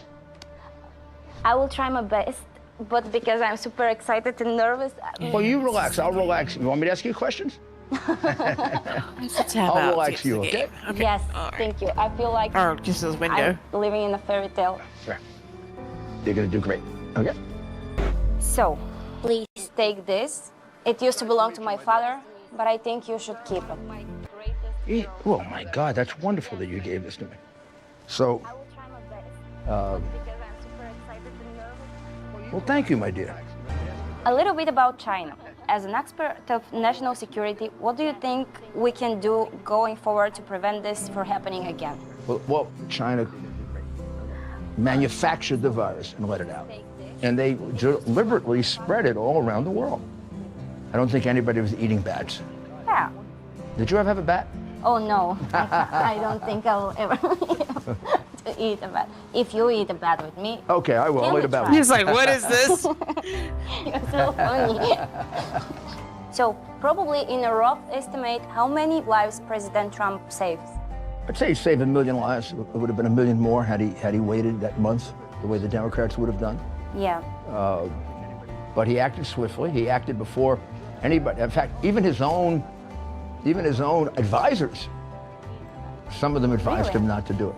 Yeah. I'm good. You're a little bit. This is good. There you go. Yeah. It's always. never been in front of the camera. I've always been behind of the camera, but today something with I this. think you're going to look pretty good. We will see. You're going to look pretty But good. it's because of you. Well, thank you. I really feel like Melania right now.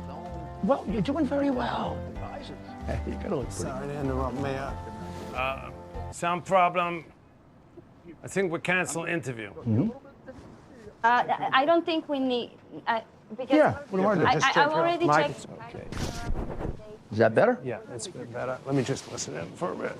Maggie's flirting with her. Is she I know, asking too many right? questions? No, she's doing great. Goodness. She'd make a very nagging wife. No. If I were you, I would stick to marrying your cousins. Let me check the sound. Can I check the sound? Sure. Mr. Mayor, can you say something? Can you say something? Yes, I'm fine. Yeah, the sound is perfect. Probably Please, better please, if I stay in. No, please. If I need you, I will call you. Sure. You will be in the lobby, right? I'm so sorry. That's Relax, horrible. Sit. Okay. I'm so sorry for that. Really, apologize. Apology accepted. No problem. Okay. Okay? Yeah. Thank you again for giving me this time. Shall we have a drink in the bedroom?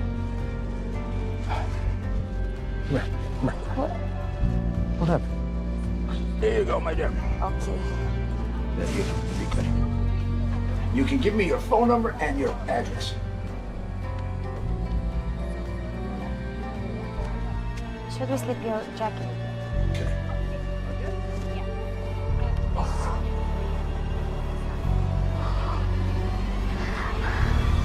Put down the crumb. Oh. She's 15. She's too old for you. Why are you dressed No, like she's this? my daughter. Please, take me instead. Take my anus. No, take my anus. Do not have her. I'm better than him. No, I better. My back pussy very tight. No, please. Oh my God! Is it gonna show the whole thing? No, I better. I would love to I wasn't. Was that? He's gonna have sex with him. No, it was that like.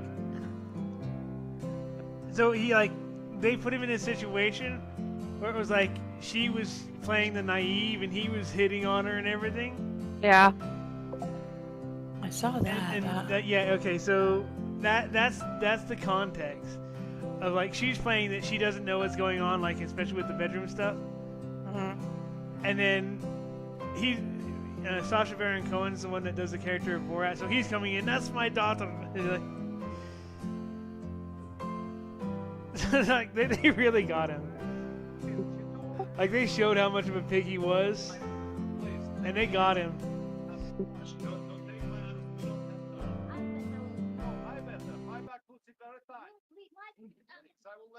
Prison many years, so I have techniques with my mouth. Oh, what's going on here? Look at this guy. I forbid this union. Rudy, Trump will be disappointed. You are leaving hotel without golden shower. Rudy, Trump will be disappointed. You are leaving hotel without golden shower. Oh my God! That just got creepy from weird to creepy. How old is she really? She looks in her 20s. No, she's old enough, yeah. No, Oh, okay. No, she's an adult, and she's not related to him actually. Gotcha. Okay. Yeah, no, it's a whole act. They go out and they play these characters, and they get well-known people on camera to say, or just like average everyday people to say the ridiculous things that they actually think, and then they put it in the movie and make fun of it. Oh, okay. Okay. So do you get the full context of the golden shower thing? No, not really. Okay, so when Donald Trump was in Russia, this was before he was a candidate for president, but not too long before. He was in Russia, and he particularly insisted on renting the room that Obama had stayed in and at that same hotel. And he hired a bunch of prostitutes to just pee on the bed. What? That's why. It was Fetish? No, it wasn't a fetish thing. It was he was literally pissing on Obama. It was a ceremonial pissing on Obama. Oh, okay, gotcha. So anyway,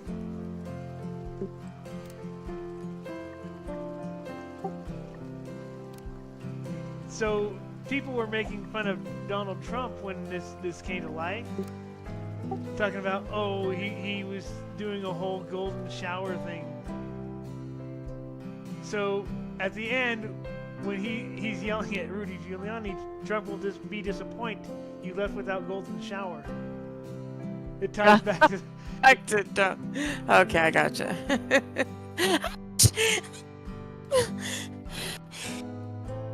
You okay, bless you?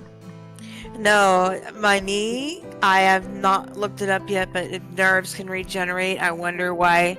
I wonder if that's what's happening, because I get just like stabbing electrical pain. Like right now. In the hole that I know as my knee. I showed you the pictures, right? No. Would you like a picture? No. Come on, Shaman. I've looked at gross things for you. Weird things, too. Yes, that's true, but none of them are like the holes in your friends' bodies that don't normally exist. And you know there's a difference there. There is. I get it. There is. I gotta go to Vienna Village. Jack! Oh, I gotta check on my dogs. I'll be right back. Alright.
I'm back, but the dogs are gonna be romping in the backyard or behind us.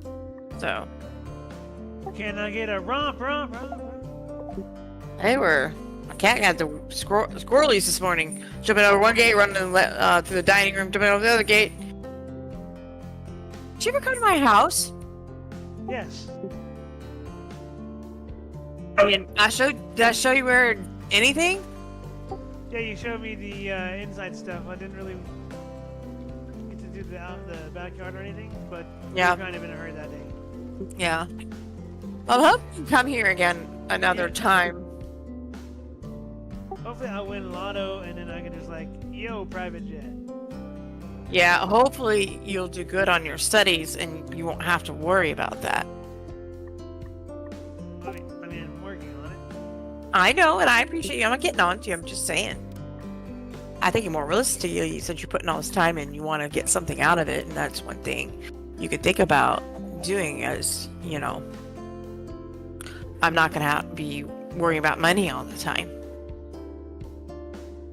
and get your own place.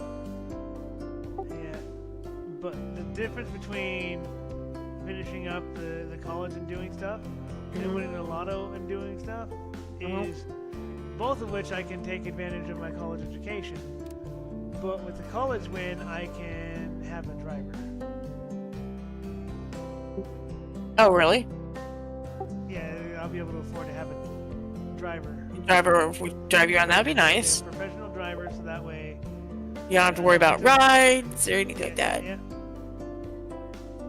Be like, yo, I got to go to the store. Let's go to the store. And the driver would be like, yes, sir. Instead of, yo, Dad, I gotta go to the store. What you want at the store? And then the inevitable, well, you can do without that. Oh, that's not right.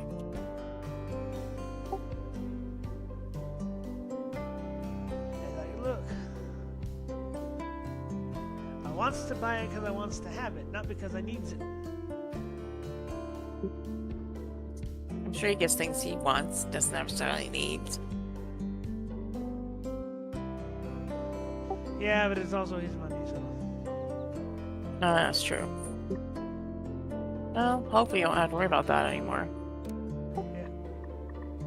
And I know you're scared. Not only are you gonna miss your dad, when if the time comes that he meets Jesus, financially, I know you're concerned about that. Yeah, but I think the biggest loss there is going to be, him. Oh, please, I know. I agree with you. I'm not saying that. No, that's just me. That's just me acknowledging yes, and also acknowledging the biggest issue. Yeah.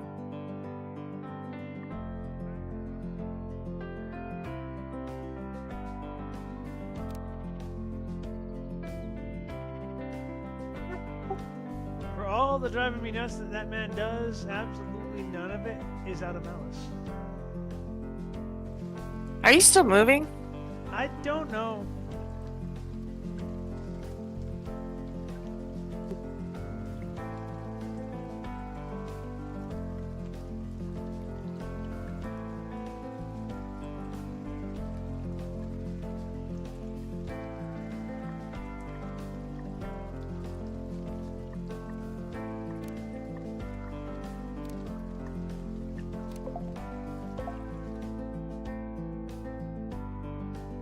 Keep hearing a bleep, bleep, bleep, bleep.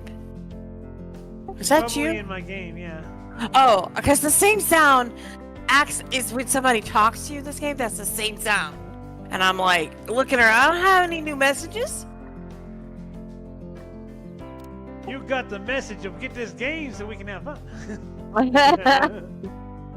No, the multiplayer doesn't even work yet, so. Okay. Like, even if you did, we couldn't play together. And plus, it's not your kind of game. Yep. No, it's not. And that's okay, because we don't have to like the same thing.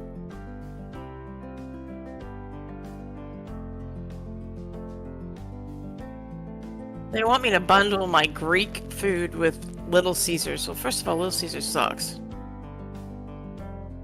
Depends. Really depends on the context. If you want to just drop in, pay $5 and have a pizza that's already ready, they're perfectly fine. They're well and good fine with that. If you want a delicious, mind-blowing pizza experience, you are not going to get it there. It is exactly good at what it is meant to be. Quick, easy, and convenient. Yeah.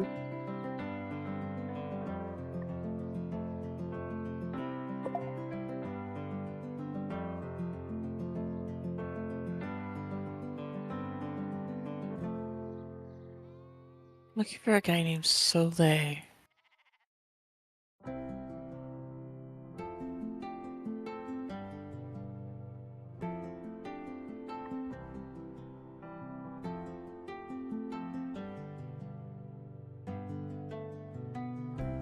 It's just around though.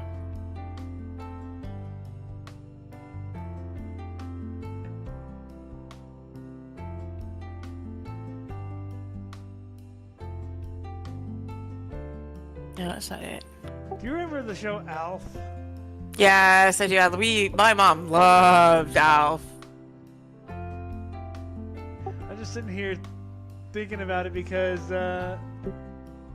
what you were talking about, it was completely unrelated to Alf, but I could rhyme it. So I was talking about looking for a guy named Alf. I got a guy named Ralph. I got his name from an alien named Alf.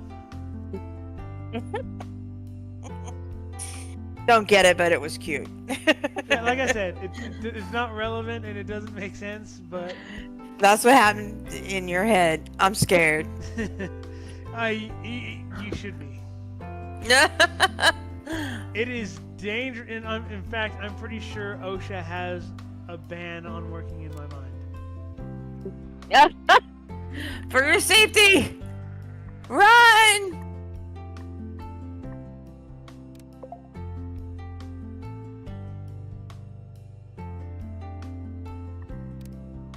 Buy another 500 grass here.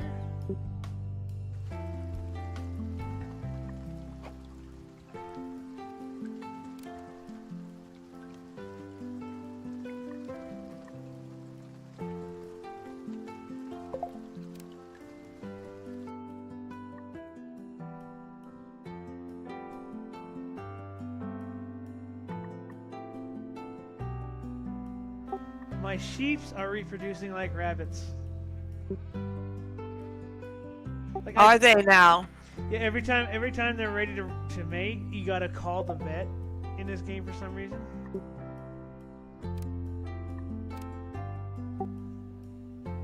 So all of a sudden, like, oh, you need to call a vet. I just called the vet. He just left. I mean, he's probably still on the road. You're like, throw me a bone here. Quit telling me to do things over and over again. That's too much. I need to look at that. It's saying it's a migraine. I've had pain behind my eye for the last 3 days. And Joel's like, you should take Excedrin. And I'm like, it's got aspirin in it. I can't. I'm at the point where I'm not gonna take anything that's a blood thinner because if they decide to do another surgery, I want to be prepared. But I look it up and it says this could be a sinus infection. Either way, it's a good thing to get checked out because if it is right behind your eyes, it can also be a warning sign of an impending stroke. Well, let me call my eye doctor. I'll be right back. Yeah.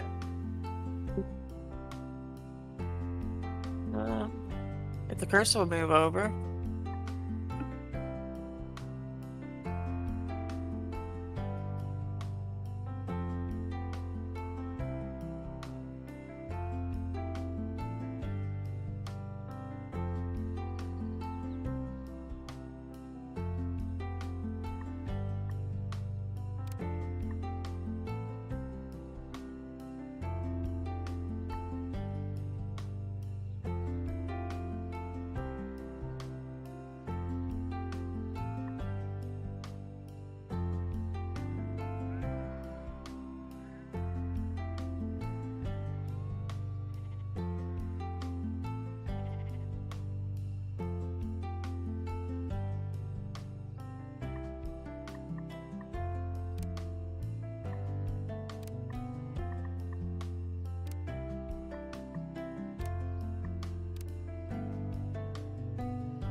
Hey, Shaman. Yes. Luna got a hold of my probiotics, so I'm on the hold with the vet to see if it's a bad thing. The cat must have just knocked it off the table, and she thought it was a fun thing to play with, and got at least one tablet. Okay. So just want to let you know, I'm here, but I've got to talk to them.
Okay, she's fine. Now I want to cry.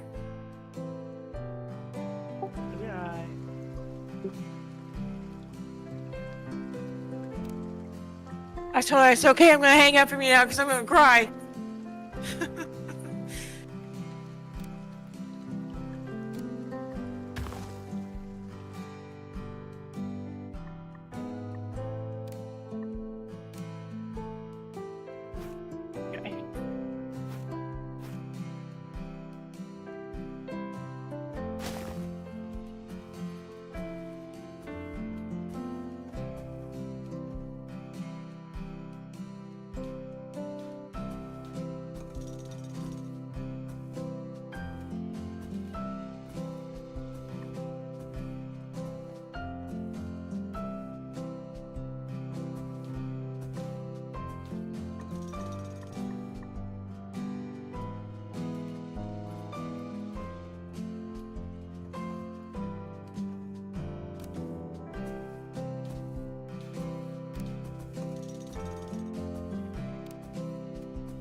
What do I have? Inventory.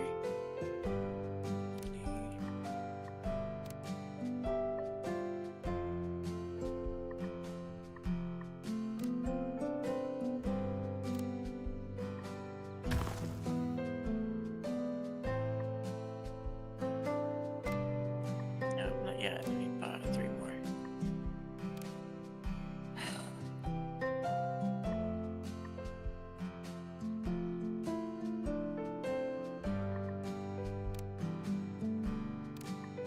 Okay, I think I'm done crying now. I think it was more adrenaline than anything. I'm gonna have to put all my I have my pills at the table because, well, it reminds me to take them, but because I couldn't really move a lot when I first had my knee surgery, and my scare and realization came to life that one of our dogs get a hold of something on that. And what happens is, I don't know, he was off his perch, Jack was, and the dogs always get onto him when he's not on. They know he's not supposed to be on the table. So he might have darted and slipped on that and threw it on the ground. I'm just lucky it wasn't one of my other pills, so I'll definitely work on that, getting that moved today. Just don't have a whole lot of space. I have to make space too.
Joel's calling. I'll be right back.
I'm very sorry. I had a bunch of things happen all at once here, so I just want to check in with you because I was about to call my doctor, and I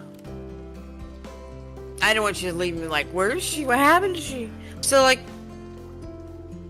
I went to call my eye doctors, and they're closed on Friday, which is weird. And so then the doorbell rang, and the dogs pitched a fit, and I had to waddle my way up there because of the stairs. And he was trying to sell me fiber, but I don't. Ulta fiber? I've never heard of them. I'm like, I don't know you, and I don't trust that you're just trying to get money from me. So I told him, I'm like, well, let me let my husband and I discuss this and look over it. Okay, but what? He started trying to sell me again. I'm like, look, I'm not interested. I was trying to be nice, but it didn't take. Yeah, that's when you close the door. Yep, I said I'm not interested. Click. My next door neighbor has a no solicitation sign on her door. You know, we don't get door-to-door salesmen out here. Aren't you kind of? I know you're not in the sticks, but that's weird. You don't get any.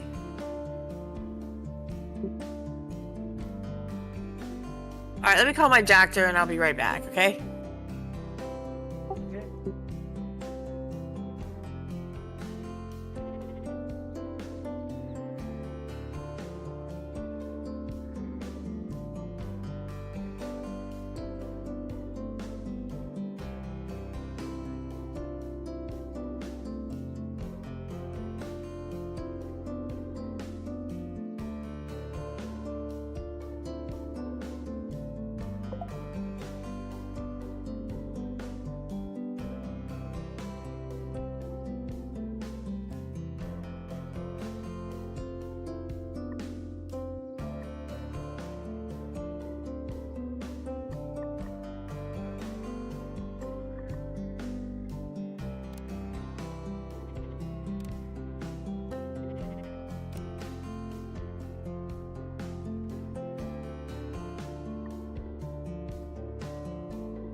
Goodness, my family doctor is out this week, and he's booked out until January.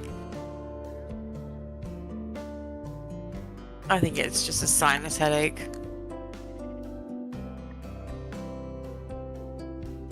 Oh, look at that.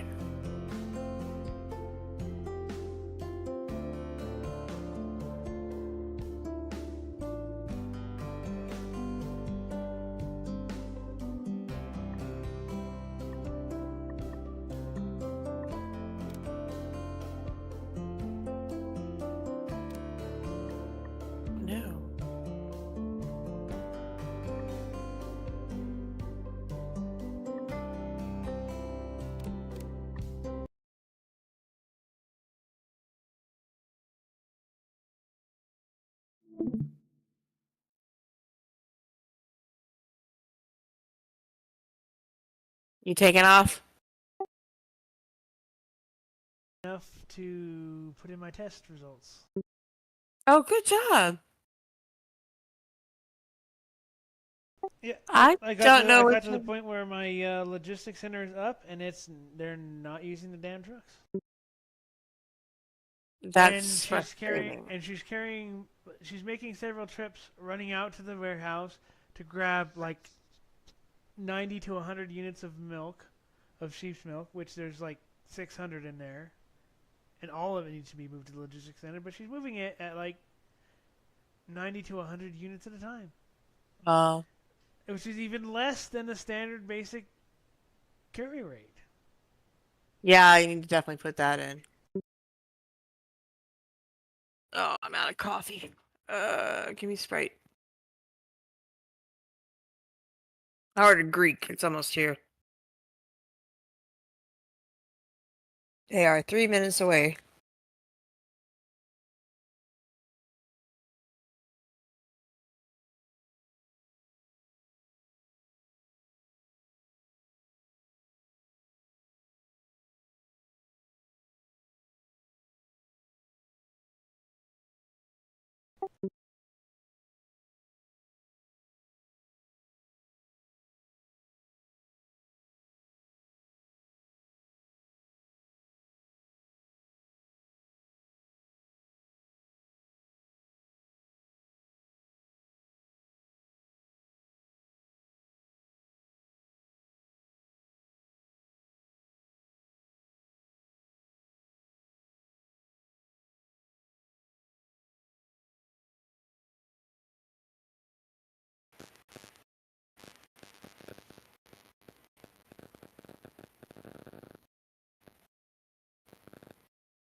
Comes for that. Oh, I got my eye doctor calling me.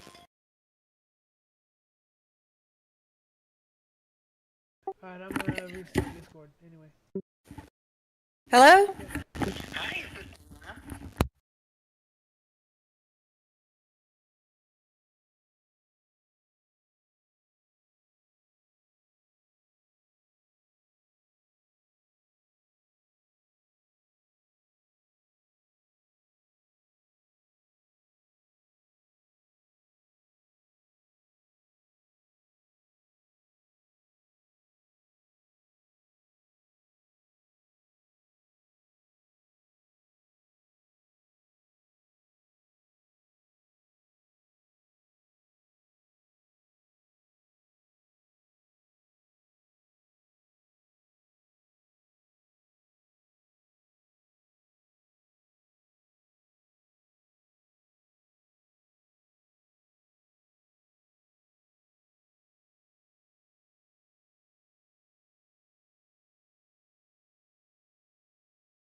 This is how AI optimizes my schedule. This meeting got canceled. Hooray! We didn't really want to go anyways. But now I have a free afternoon and 1,000 things I need to get done, so what should I work on during this time? The way I used to do it was spend the entire afternoon trying to figure that out. But this AI planner does something really powerful. It will tell me the most optimal use of that time because it knows my calendars and all my projects. And it does this throughout my entire week, which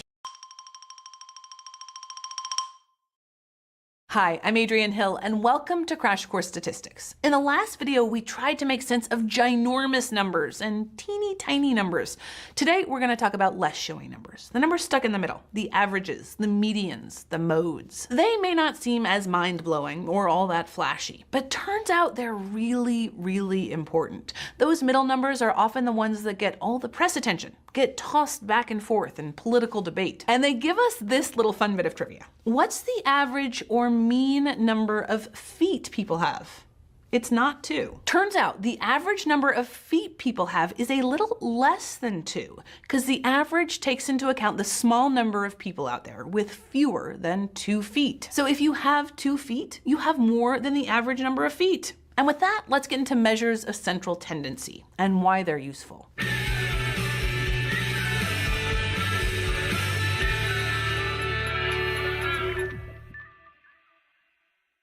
If your boss asks you for a report on this quarter's sales numbers, but is rushing to a meeting and only has time to listen to one piece of information about that data, that piece of information you give her should probably be a measure of central tendency. The center of a bunch of data points is usually a good example or summary of the type of data we can expect from the group as a whole. One common measure of the middle is the mean. You've likely heard it called the average, though all of these measures are sometimes called averages. Some people call the mean the expectation of a set of data. The mean, or average, takes the sum of all the numbers in a data set and divides by the number of data points. So if 10 pregnant dogs give birth to 50 total puppies, the average litter size is 5 puppies. Each data point, in this case each litter of puppies, contributes equally to the calculation. Aww. Here's another example. Say you have $10 and your best friend has $20. The mean amount of cash you two have is $15. 10 plus 20 divided by 2. But saying that the mean is $15 doesn't mean you each can buy that $12 BFF necklace that you've been eyeing. You know, the one with half a heart that fits together? You personally only have $10 in your pocket. The average of a set of data points tells us something about the data as a whole, but it doesn't tell us about individual data points. The mean is good at measuring things that are relatively normally distributed. Normal means a distribution of data that has roughly the same amount of data on either side of the middle and has its most common values right around the middle of the data. Data that are distributed normally have a symmetrical bell shape that you've probably seen before. A distribution shows us how often each value occurs in our data. Get away from my car! You're blocking the road, man. How you gonna tell me to get away from my car! You told me to pull to the right. I swear to the right, man. Why you got your gun pulled? Dude, you're acting a fool right now. Turn my hands around. What do you want me to do? There you go. Oh, I have guns out and everything for what? Why you got your guns out? You're full of it saying it's red. It's purple or black light. You're lying. You're lying. You saw 100%. 110%. Was some kind of law broken? Technically, no. Welcome back to the Lackluster channel. January. What's that?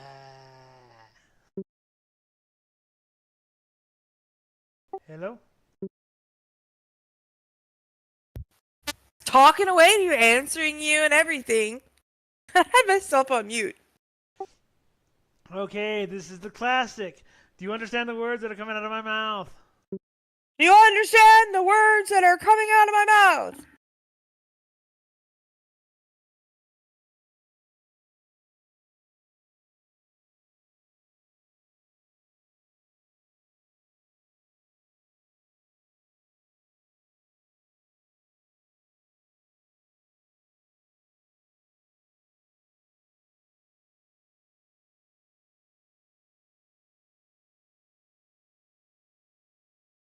All right, so Joel is on his Our new last Xfinity gateways can support stop hundreds for of the devices. day. Hope your internet gay.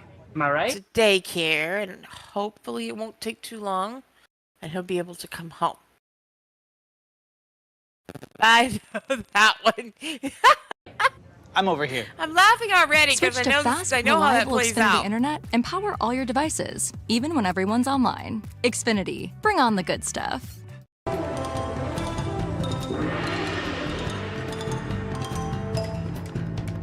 Materials, blue. Alright, co-op dungeon, cave of desperation. Please tell me you speak English. Circle to find I'm Powell's Detective research Carter. journal. Do you speak I don't have that one English? yet. Do you understand the words that are coming out of my mouth?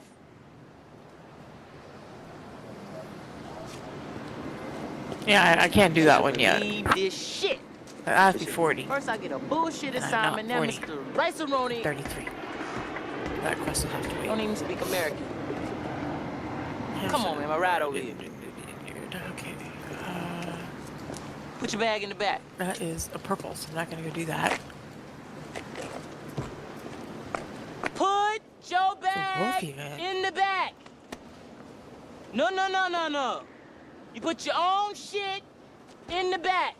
I'm not a sky cap. I'm FBI, you understand? The hell you think this is?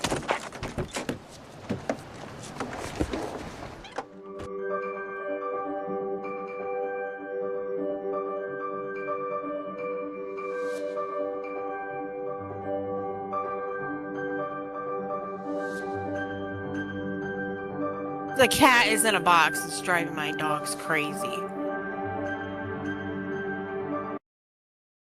Hold on.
Welcome to an exclusive look at what's new in Grounded's Make It and Break It 1.3 update. It's packed with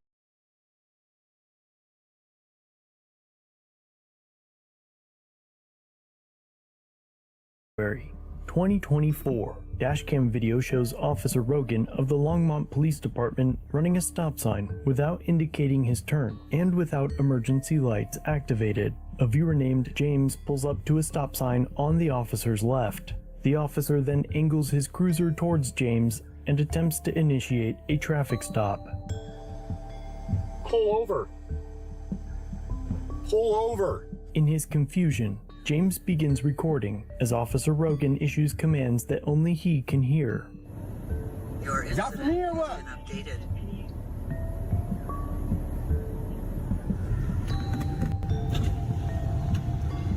Are you even talking to me or what? Eventually, Officer Rogan figures out that using the PA would be more effective. This is a traffic stop. Pull your vehicle to the side of the road. Traffic stop for what? We've been trying to contact you regarding your car's extended warranty. Your registration is expired on your vehicle. Please pull your vehicle over. Let me see.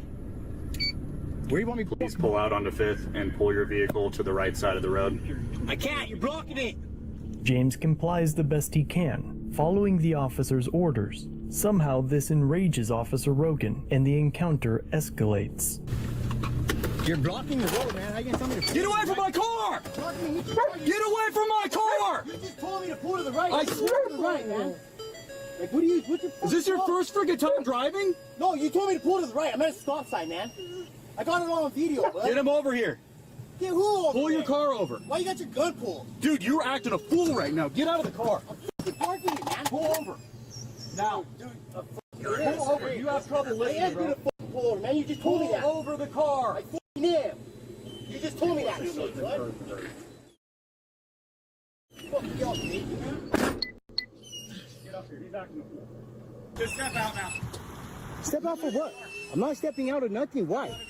Why? I'm asking you to step out. I'm asking you why. You're making a big deal. I'm not even doing it. I'm doing what you guys told me to. He told me pull to the right. I pulled to the right. I was at a stop sign. Now he's telling you to get out of the car? For what?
Well,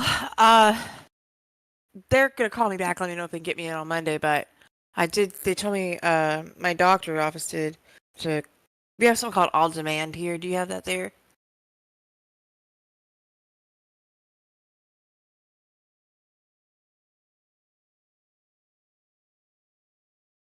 Hey, I'm making a bagel. With Oh, that sounds features, good. improvements, and content that will revamp. So I'm gonna go because I have to be on the phone by 4 o'clock for this doctor to do a virtual call with me. So I'm gonna go ahead and go. Okay, yeah, Enjoy. that's only 20 minutes for you. Yeah. Alrighty. 4 o'clock's an hour and 20 minutes for me. I got time before that appointment. Yeah. I just want to make sure it's nothing else going on. I know will probably tell me I need to go into the office, but I wanted to try it this way. Yeah. All right. Take care. Good luck. Thank you. Bye.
Get out of the car for what?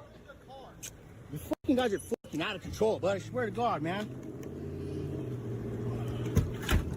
Fucking stupid. I'm fucking serious, yeah, bud. Shut up, I am. Fucking doing nothing fucking wrong, man. You guys are fucking... Ain't got no better to do or what? Now what? Turn my hands around. What do you want me to do? There you go. Oh, I have guns out and everything for what? Why you got your guns out? Dude, I'm doing what the fuck you guys are telling me to do. Oh, I'm smoking a cigarette, man. Stupid. Dude, what are you gonna do? Shoot me? Or a cigarette? Go ahead and shoot me then. You're not walking nowhere. What do you want me to do? You don't right. It's a traffic stop. You guys are pulling all this shit for a traffic stop? When I'm at a stop sign? I'm name right here, man. I ain't going nowhere. Ain't going nowhere, bud. Get your gun off me. You're gonna arrest me. Are you kidding me?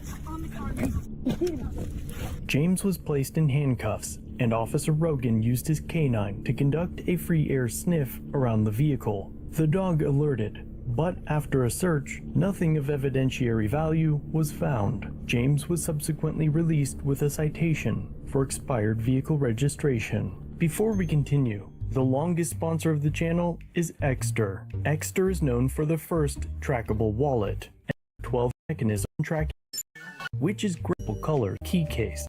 Right now, if you, along with in summer of 2023, a viewer under his vehicle and red colored headlights. You got a license registration on you? I'll tell you once you get that from me. I'll let you know when you get that from me.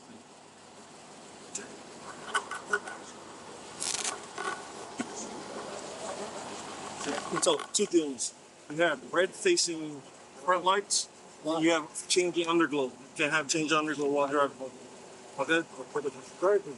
They were red when I seen them. When I seen them, they were red, right? And haven't changed. I'm not arguing with you. All right? Just listen. They were red when I seen them. You can't have change underglow, all right? Sit tight for me, all right? Where are you coming from? All right, sit tight. What do you say? So give me a ticket. Sit up in. He said give you a ticket? Yeah, that's what he said. Officer Andrew accuses Chris of lying, causing Officer Turner to order Officer Andrews to write a citation in retaliation. You gonna give him a ticket? Oh. Well, you right-hand shit. All this shit is good. Elvis won't be able to do it. What? I'll give him a word. No. You want to give him a ticket? Yeah. Oh, all right. He's being an asshole to you. Apparently he didn't learn, and he's lying to you. If he's gonna lie to you, I mean, really? Before the officers pulled Chris over, his dash cam caught proof in the reflection of this motorcycle that the headlights were in fact purple and not red as Officer Andrews claims. And now, along with deciding to give Chris a ticket, Officer Turner, the supervisor on scene, calls for a canine unit to further their revenge. Alright, this is my traffic stop now. What? I'm having a dog come right on my car. Oh, okay. Yes, sir. Officer Andrews now attempts to get Chris's phone number for the ticket, which you are not legally required to provide. Hey, you can give me a good phone number for you?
For what? Huh? Why? So I can put it on your citation.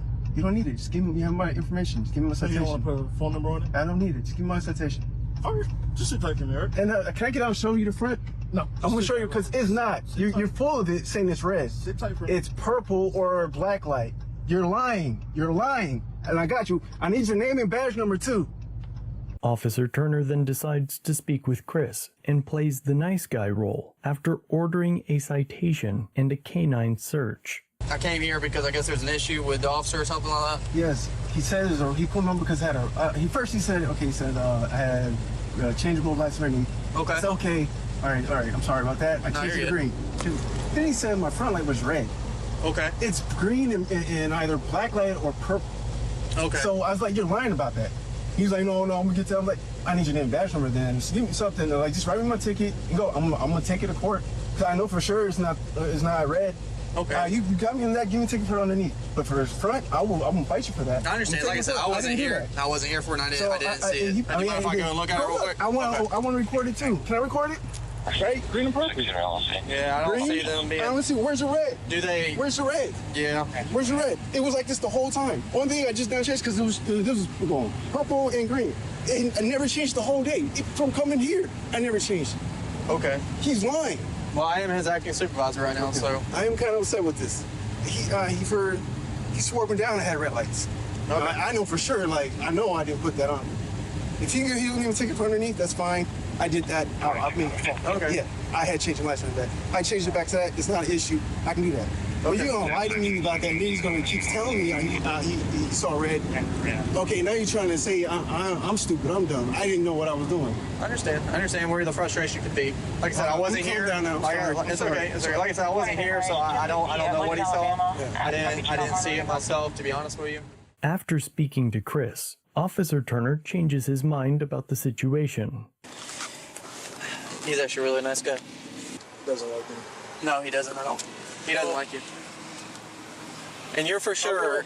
For 110%. That's why I pulled out, because I seen it. Are you 100% sure they were red in the front?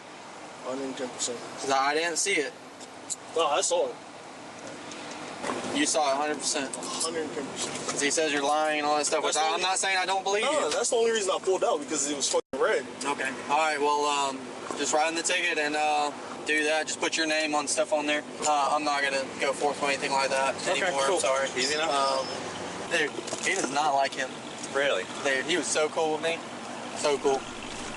But he does not like this guy at all. Despite Officer Turner's change of heart, Chris was cited in retaliation for having prohibited lights on his vehicle. He later fought the ticket and won.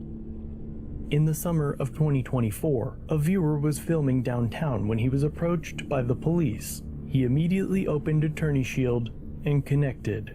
This is my turn. Huh? Yeah, hi. What's happening?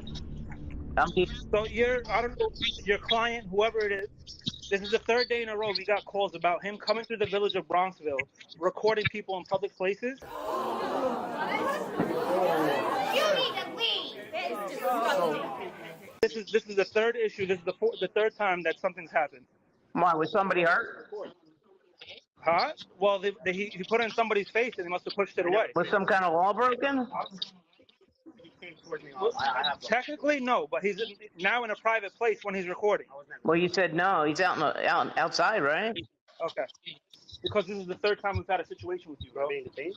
You're not being detained, bro. You're being too much. Your lawyer's here right now. I just want your ID for identification. What do you have? You have anything on your phone with your picture? You don't have nothing. So you just walk around with no ID. A lot of people walk around with no ID. If I'm not being detained, I don't need to provide my information. All right, so listen, I'm going to give you a warning this time. All right. All right? Keep it moving and go back to New York, wherever the hell you guys are going to. All right. At this point. All right, member. If you're happy, just put your 4-digit code and just, have a good night, okay? If you need me, call. Thanks for being a member. Have a good night. Of course, my man. Let me know in the comment section what you think about these 3 interactions. Get away from my car! Get away from my car! Were the officers justified in their retaliation? What about their attitudes? Or was it the citizens that could have done better? If you have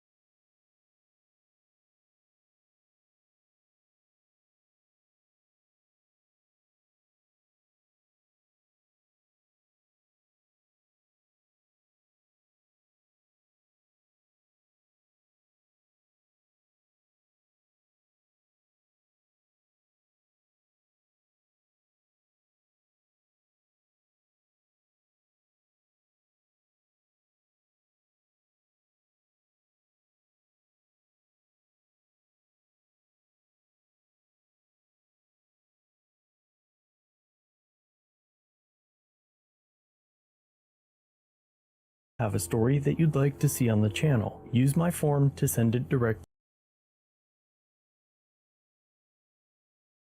Set, which is known as their frequency. Imagine you're trying to impress your new college dorm mates by guessing how many times they've each seen Harry Potter and the Sorcerer's Stone. Your mom is in the entertainment industry, and you overheard at her last dinner party that 18-year-olds on average had seen the movie 5 times each. That's a lot of Quidditch. So you should guess your new friends have seen the movie 5 times each, unless you can clearly see Slytherin tattoos. You won't be right each time, but it's your best guess. It might not be the best way to impress them, though. It's really not a great party trick. Sometimes the mean is misleading. For instance, life expectancy in the Middle Ages. As we explored in Crash Course World History, there was an incredibly high rate of infant mortality in the days before modern medicine. But the people who made it to adulthood lived relatively long lives. Because of the high rate of infant and child mortality, the average life expectancy was about 30 years. But things weren't nearly as dire as all that. Not if you actually made it to 30. In the 13th century, a male who lived to 30 was likely to make it to his 50s. To give unusually large or small values, also called outliers, less influence on our measure of where the center of our data is, we can use the median. Unlike the mean, the median doesn't use the value of every data point in its calculation. The median is the middle number if we lined up our data from smallest to largest. For example, if you have 2 cats, Jillian has 1 cat, and Eric has 3 cats, the median number of cats in your little cat-loving group would be 2. When we put the number of cats in order from the least to the most cats, 2 is in the middle. But what if there's no middle number? You invite Will to join your cat group. He has an impressive, or is it excessive, total of 14 cats. Now there are 4 cat owners. There is no one middle number. Both 2 and 3 are in the middle. In this case, there are differing opinions on how to calculate the median, but most often we take the mean of the 2 middle numbers. So our median would be 2.5 cats. Meow, meow, me. Let's go to the thought bubble. Imagine 10 artists have been working for years together to come up with a new, fresh way to tie macrame knots. The standard square knot just wasn't inspiring them the way it used to. And finally, they do. Voila, the abracadabra Doolittle knot. So these 10 artists go out to celebrate, and they go to a relatively modestly priced restaurant because macrame artists just don't make all that much money. Each of them pulls in about $20,000 a year. So the average, or mean income around the table is $20,000, and the median income is also $20,000. Now let's imagine that Elon Musk gets wind of this macrame milestone. Turns out he's a huge macrame fan himself. Beauty in design. He couldn't miss up a chance to celebrate, so he decides to show up at the restaurant. Musk's total annual compensation, including his salary and stock options, is reportedly in the neighborhood of $100 million. As soon as Musk walks in the door, the average income in the room skyrockets to a little over $9 million. But nobody else in the room is actually richer. Nobody feels any richer. The median income of the macrame artist and Musk is still $20,000 because most of our group is still making $20,000. And this isn't just the stuff of our make-believe macrame world. It happens in real life too.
thing in this game. They've even added new types of animal companions with a lot of the archetypes since launch. Like these days, there is an archetype very recently added that will give you a hippogriff, and combining those fun class options with the mythic paths and everything they're able to do just gives you so much in terms of how to approach any given combat situation that even these days, I never find myself bored with it. I'm constantly thinking of more fun ways to approach that and things I might like to try. But on the flip side of that, there are two things I want to mention. For starters, as you move up in difficulty, the less and less things that are viable, which means a lot of the things that I really enjoy about lower difficulties for this game, and that you can utilize all the crazy amount of combinations available to you to build a character with, become suddenly much less useful on unfair. And I think that's a real shame, especially when you have CRPGs that present you all these options and then let you actually use them up to the end game. What's more, though, is you'll notice I never really mentioned the environment in all of that talk, and that's because it just doesn't really come up. For the most part, you're on a pretty much flat plane, and you're going to be fighting enemies who, outside of their abilities, they're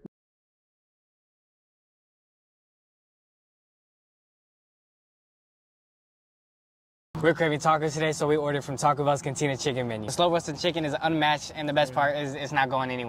Hello there friends and welcome. For today's Pathfinder guide we have everything about the new Sable Company Marine archetype, the only class in the game that gets a full scaling hippogriff pet, which is more like a dragon because of how big it can become. And through its unique and very powerful flying attack feature, you'll even get to dive bomb on top of enemies from far away, instantly one-shotting whole packs, with close to 2,000 points of damage on critical hits and even higher than 1,000 on normal charged strikes. And the best part is you'll be extremely deadly even very early in the game. As a matter of fact, during chapter 1 at the very first dungeon, you'll already be one-shotting entire enemy packs, which of course makes for a very fun playthrough, all further boosted by the Demon Mythic Path for even more outrageous bonuses to mounted combat. So without further ado, let us get into our Hippogriff riding Sable Company Marine Ranger build. First with the core mechanics of the class. The Sable Company Marine archetype is of course all about the Hippogriff pet, and you'll get it as early as level 1 with full scaling, unlike normal rangers who only have a pet at level 4+. The Griffin is definitely a good pet. I mean, it's no dog and wolf, but it's still quite good because you can ride it as early as level 1. And mounted combat is really powerful in this game. It starts with 1 bite attack, which you can get more later through haste and also some bonuses, and at level 7 gains 2 claw attacks. It won't have as high AC as the leopard, but it's definitely still good enough. Its most unique feature is flying attack, which works almost the same way as charging, including getting all the charge bonuses, except it does bypass its main limitation, that is, you do not require a clear path or line to the target, which means even if the path is blocked, you can dive bomb on top of the enemy pack. The enemy will also be considered flat-footed against the first Hippogriff's attack made as part of flying attack, which is great for less AC and higher hit potential. The only downside is that you cannot use flying attack out of combat, so you can't ambush enemies with it. But here's the best part. The Hippogriff still retains the normal charge move, so just use that out of combat. As a matter of fact, I would only recommend flying attack if the path was blocked, cause normal charging is good enough. Or later for dive bombing when you have some extra Demon Mythic Path buffs for free attacks. And if you're mounted, you'll also attack the target of the Hippogriff's flying attack as a full round action. This even works for ranged attacks without the penalty of being hit by attacks of opportunity, but honestly it's much better for melee because of all the charge bonuses you can stack. Even early, the Hippogriff will already be immune to ground-based effects like difficult terrain, which is great because you can spam grease at will, and both the rider and the Griffin will be safe.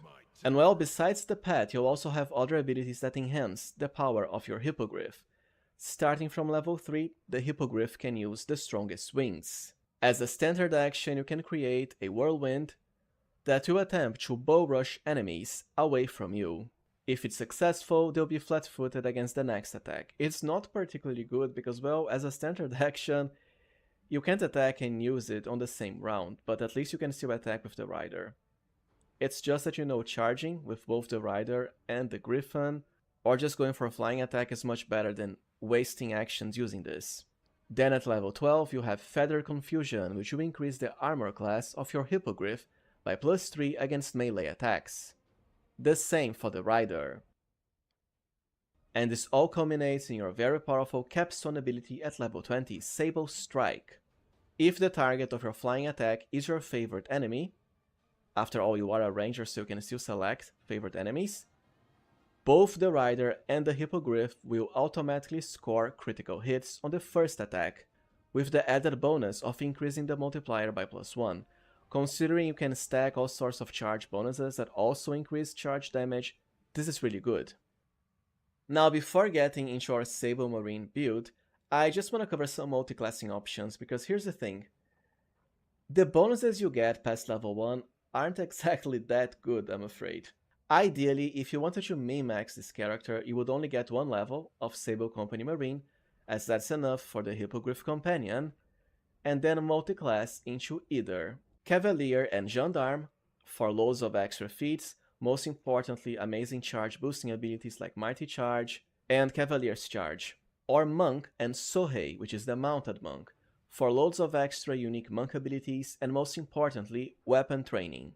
Because monks besides Drunken Master have to be lawful, this of course won't work with Trickster, Azata or Demon. For our Sable Company Marine build, however, I have decided to keep this character pure, because, well, I think it would be disappointing to make a whole guide about a new class, but only pick 1 level into it, if you catch my meaning. But anyways, you have these other options for multiclassing that I just provided, and by remaining pure, you'll still have access to all ranger spells, some of which are very good, especially the low-level buffs like Acid Maw and Lead Blades. Also the animal aspect spells, which means you can easily proc Master Shapeshifter on yourself, the mythic ability for huge bonuses to all physical scores. Sense Vitals for free sneak attack, which both Sohei Monk and Gendarme don't get. And Aspect of the Wolf is amazing for combining with Demon Mythic Path for the free trip, which of course means more attacks through the Aspect of Kalavaku's demonic ability. So let's get right into our Sable Company Marine build at last. For race, I'll be going with Human, as always it's the one I prefer, but it's not necessary, as you do get bonus feats as a ranger, the same for Monk and Gendarme if you want, which means around level 10 plus you'll have enough feats to spare, so you don't have to be a human. For background, as always, Research and Pickpocket for higher initiative. For your stats, Strength is the most important one, you really want that charge damage to be the max. So start with 20, right at character creation. With both the Demon and the Trickster paths, you can increase this to an even score later. Vamp your entire experience in the backyard. So sit back and let's dive deep into what you can expect in today's update. Introducing Playgrounds, our new ambitious game mode that allows you to create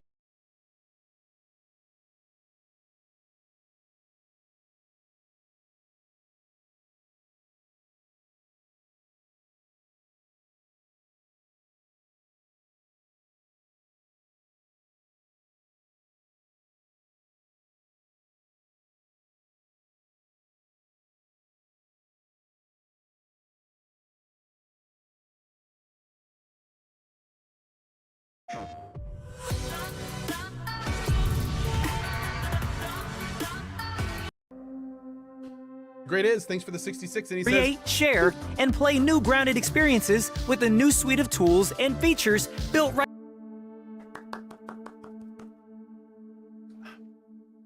Heard about this game a while ago. Oh, there it is, 1.0 release. Heard about this game a while ago. What kind of game is it? It is a survival game. Basically a survival game. All right, let's see. Epic quality. 120's fine. Async is off. Off motion blur. Just that is needed. Apply. Single player. New game.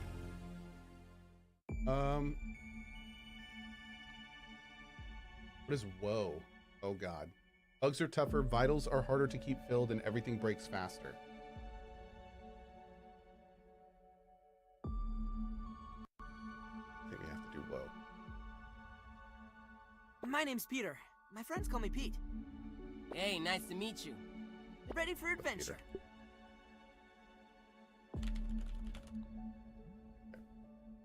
Whoa.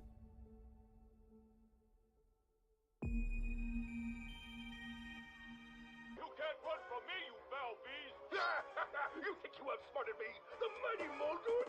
I don't think so, Yoked Girth. Stay tuned for what happens next on Yoked Girth. Now a word from our sponsor. Yoked Girth? Are you ready for a new wild and wacky puncho fruit flavor? Introducing Apricot. It's a punch to the gut. So stop by, fill up, and make sure you get your Billy Hog hot dog before you jet away. Good morning, Brook Hollow. Today is October 20, 1990. This is your news. We have a special breaking report. The police department has released information that more local teenagers have gone missing. They were last seen earlier this week, and the only connection between the teenagers is that they are all students at Brook Hollow High School. This could be linked to the disturbing trend of other possible abductions and missing teenagers from our otherwise quiet town. If anyone has seen the teenagers or has any other information, please contact the police department. The mayor of Brook Hollow has put a curfew into effect for anyone under 18 starting tonight. Now to other news. In the business world, prominent practical technology signs a few deals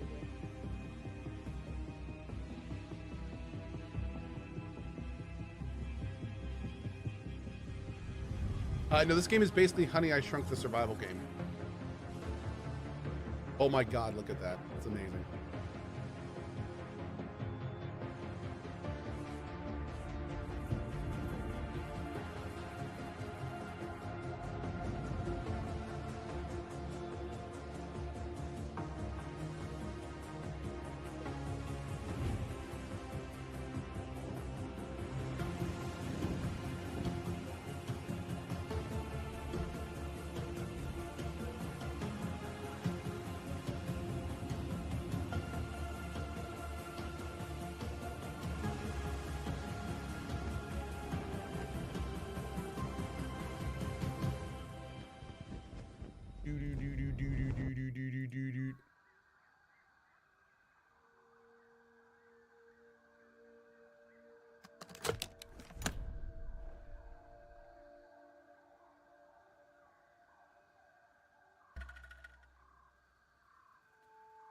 Whoa, Pete. Oh, looks like you really stepped in it this time. Just where in the world are you? Hello? Hello? All right, Pete. Remember your scout training. Step 1, get your bearings. Plus it to move. Okay. Hey, a common example of the Formicidae family. That's what I was thinking. Joseph, thanks for your sub, buddy.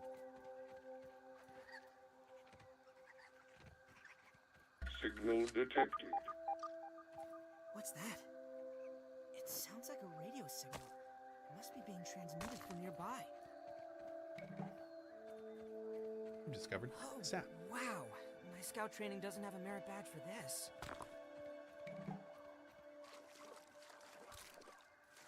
Plant fiber. Okay. Just playing a nerd? I am. Nerd! Hey. Hi. What's up, buddy?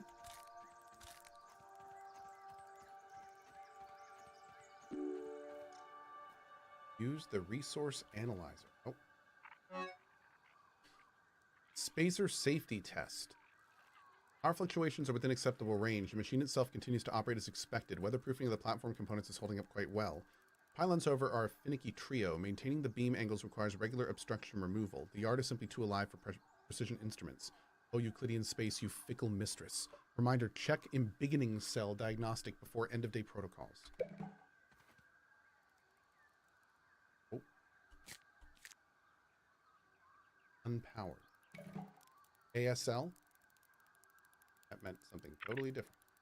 Well, logic dictates that there are probably more of these stations around. Maybe if I keep searching, I'll find some clues. Analyze sap. Someone. Science! Okay. Brain power.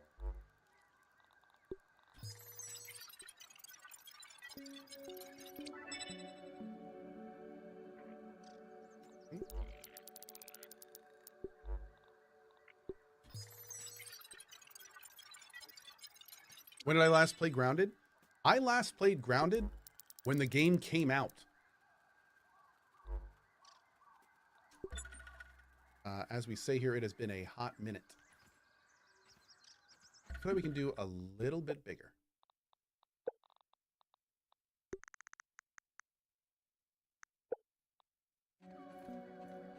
How's that look, chat? Look pretty good? We can do that. That was a sprig. Craft a pebble axe. Okay.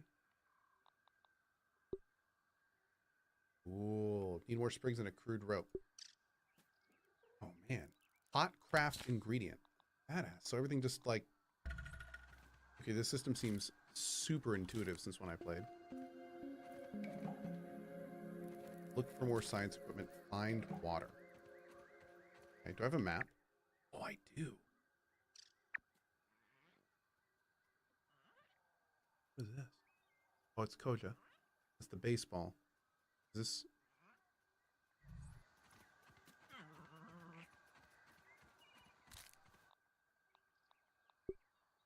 Crafted. One pebble axe crafted. Here's my inventory. Put that there. Cool. Good show. Stony Nut with the 20 bomb.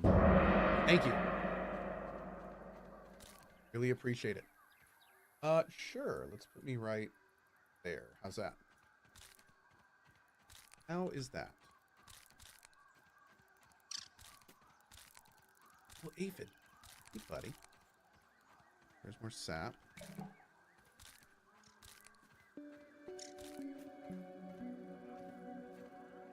Chop.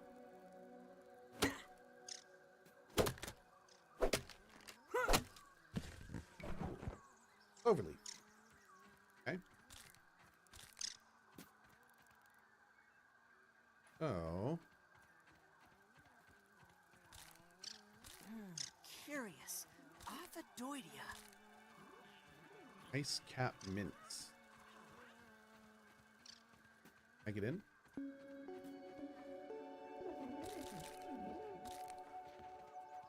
Not look like it.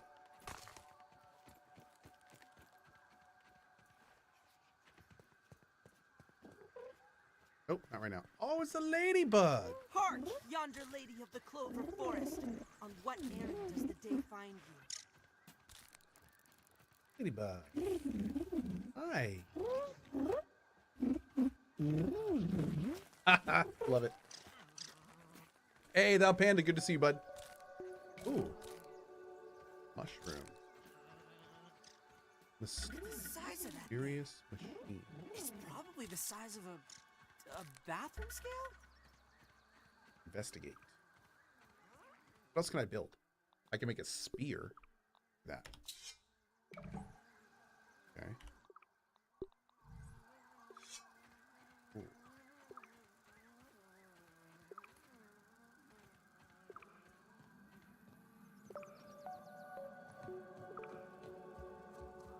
Oh. What's that whipping sound? Whip. Whip.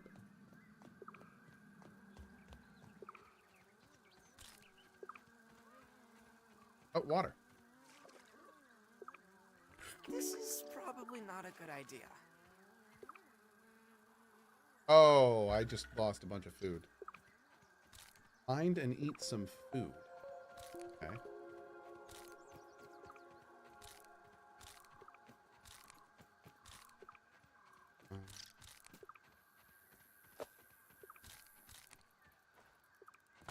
Don't quite know what food is. I do not remember. Then we have, we have some of this. Consume. Choke it down, Pete. Yeah, the granola bars are there. Okay, great.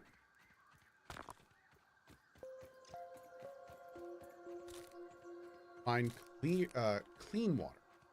Okay, here's some more mushrooms. What if you can eat mushrooms?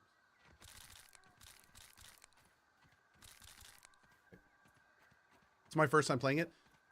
This is my first time playing it since the game basically came out, so I not only do not remember anything, but I think a lot of the stuff has changed since I played it. So, combination of both. Little guy.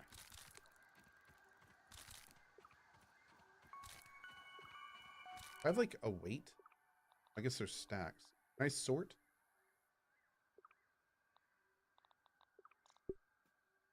How do I sort?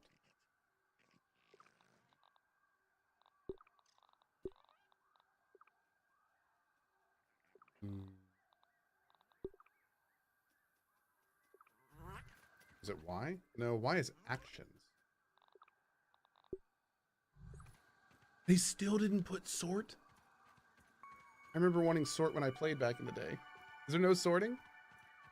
Oh. Dang. Okay. Oh, here we go. Great.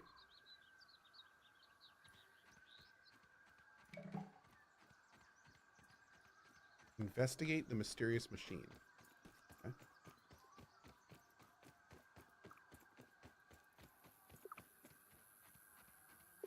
Oh, you can sort in a chest. Okay, that's cool. Oh, here we go. Curiosity killed the tiny Pete. Huh. Well, looks like this thing hooks up with those lasers. I don't think that worked properly. It seems like the machine needs all 3 lasers to function. Maybe there's a way to fix them? Unblock the obstructed laser. Oh. That was just broke. Oh.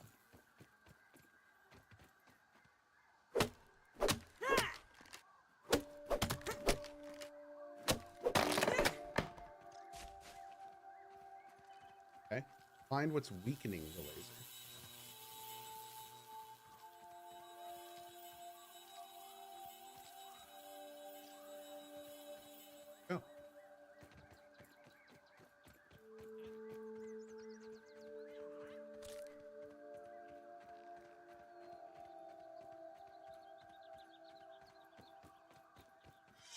I'm gonna take this out just in case.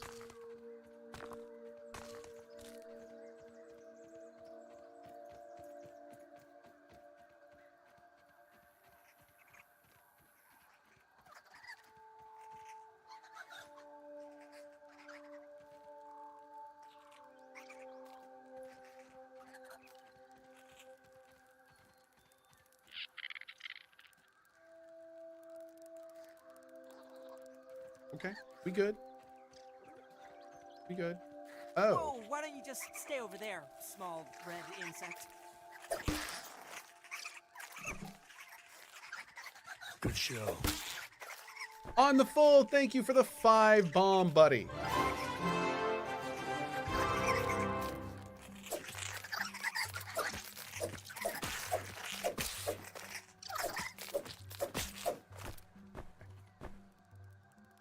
Are we good? Don't worry.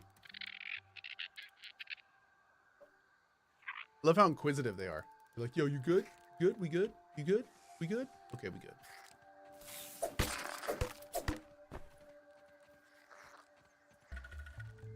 Need a torch.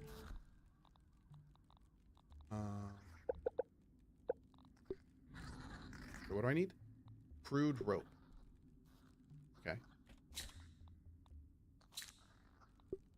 Dry grass chunk. Oh, here we go. Oh, what is this? Why was that lit up?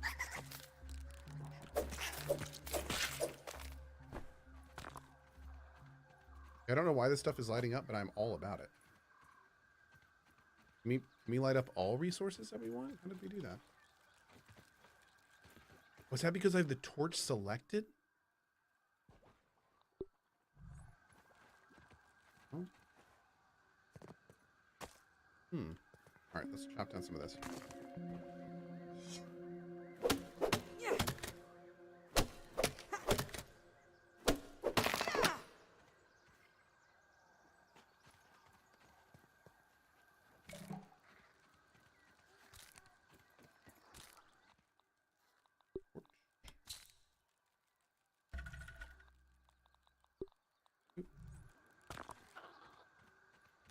gonna be late. There's a pin next to it. I don't know what that means. We'll do it live. Oh, cool. We can like dual wield. Oh, yeah, man. Might up ahead. The goblin of the backyard. You know what they say? A foolish consistency is the hobgoblin of the night. Craft a fiber bandage.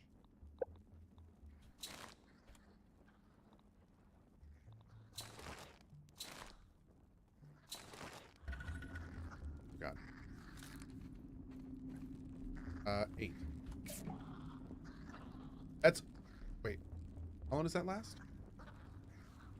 Oh, there it is, right below my health. Oh, cool. It lasts a while. Okay, but man, it does not heal very fast, does it?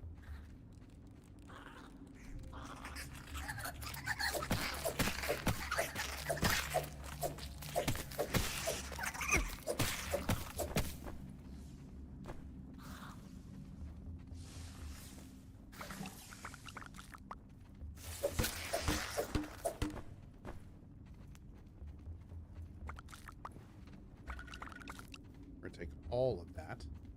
Oh, I need a hammer for this. Okay. Am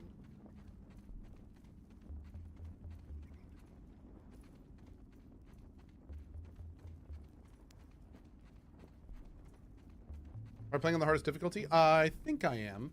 We're on Woe. That's the hardest, right?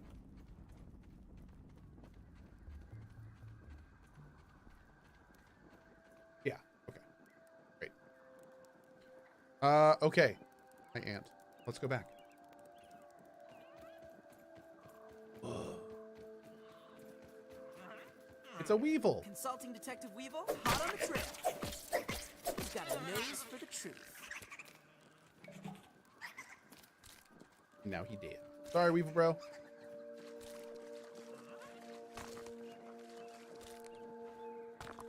That Weevil says something about my mama. Had to be dealt with. You know how it is, chat.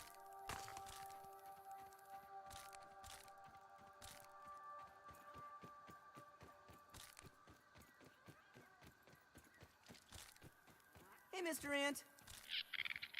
I want to pet him. Really, I can't pet him. Totally be able to pet the ants. Are we good?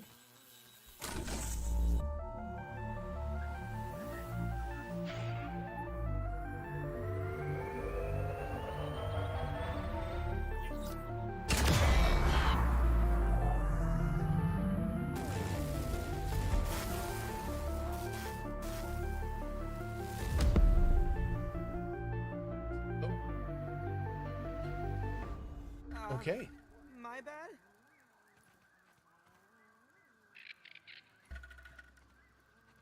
Investigate the oak tree explosion. Okay.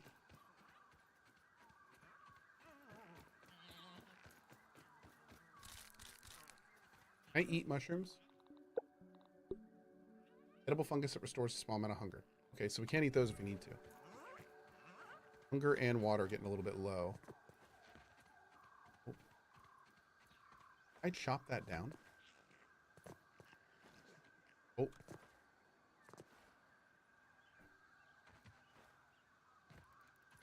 Go back to the resource analyzer. I think it only had a power of 3. Oh.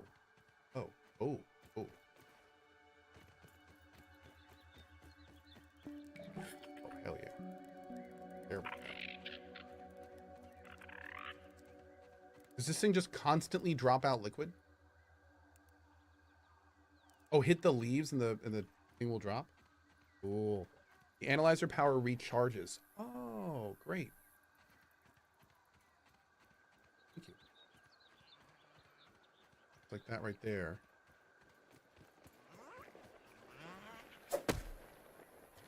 Cool. Tremor detected. Something's afoot.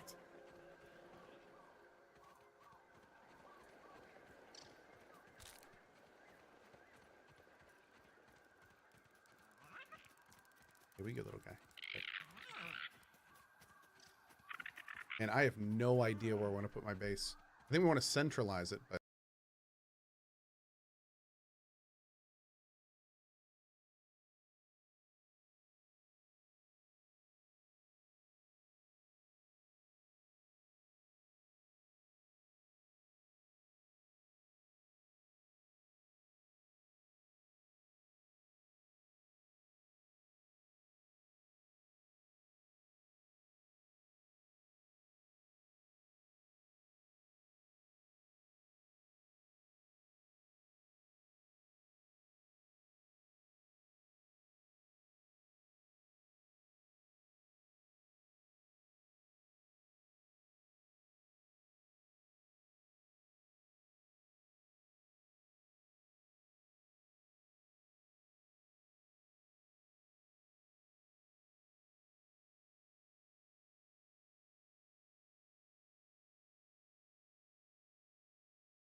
boxer Mike Tyson is accused of raping a woman outside an Albany dance club in the early 1990s. According to court documents, the alleged assault happened in a limo.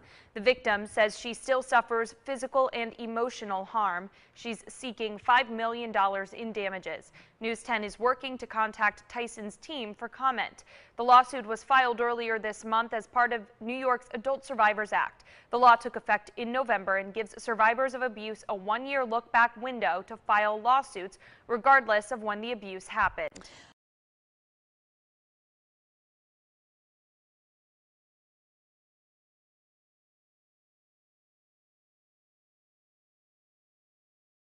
Ladies and gentlemen, our next guest claims to be back and better than ever. If that's true, why is he here? Please welcome to the program the always interesting, dynamic Donald Trump. Donald!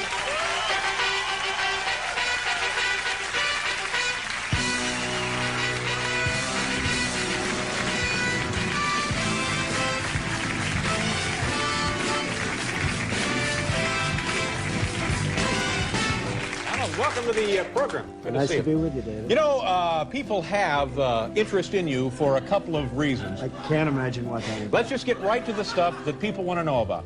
First of all, are you solvent? Well, I've had a hell of a year. I've had a good year. I had a miserable year last year along with everybody else in the real estate industry. But this year has been, as you know, sort of from reading the New York press, a good year for me. And the politicians killed the real estate industry, and we've done great. Now, see, I don't know what that means when you say the politicians killed the real estate industry. What does that mean? 1986, they passed a tax change, the 1986 law, which really, you look at what happened with Olympia in New York and Reichman and everybody else, and it's big trouble. They lost incentives. Real estate no longer became a good place to put your dough. Exactly, and it's coming back strong now. And we've worked hard over the last 6 months, and I think we have really done a job. Of course, now here in New York City, people may get a warped perception of how things actually are because the New York Daily News and the New York Post, every day, day in, day out, they take stories like you and other popular kind of stories like that, and they just sort of jam it down everyone's throat. Well, now, were you ever near broke?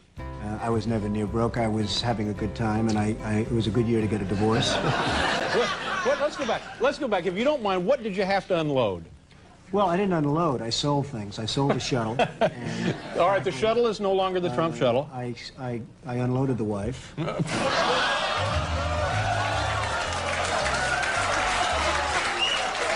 I will say...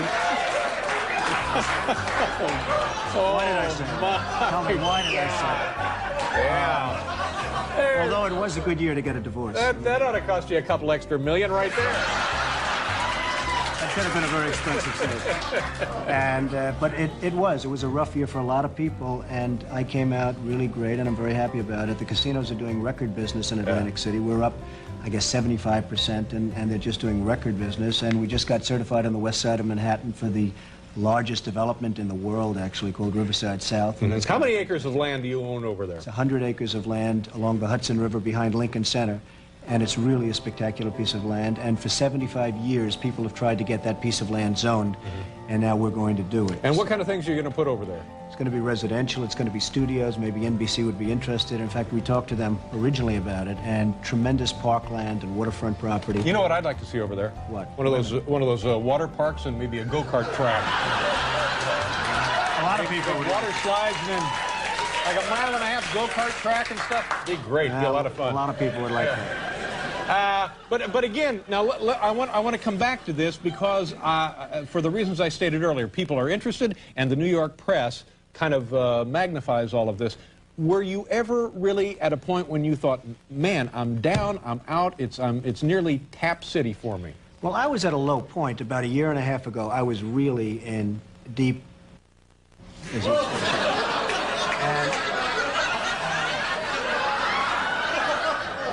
You ain't that rich, Don. You can't come on here and say that.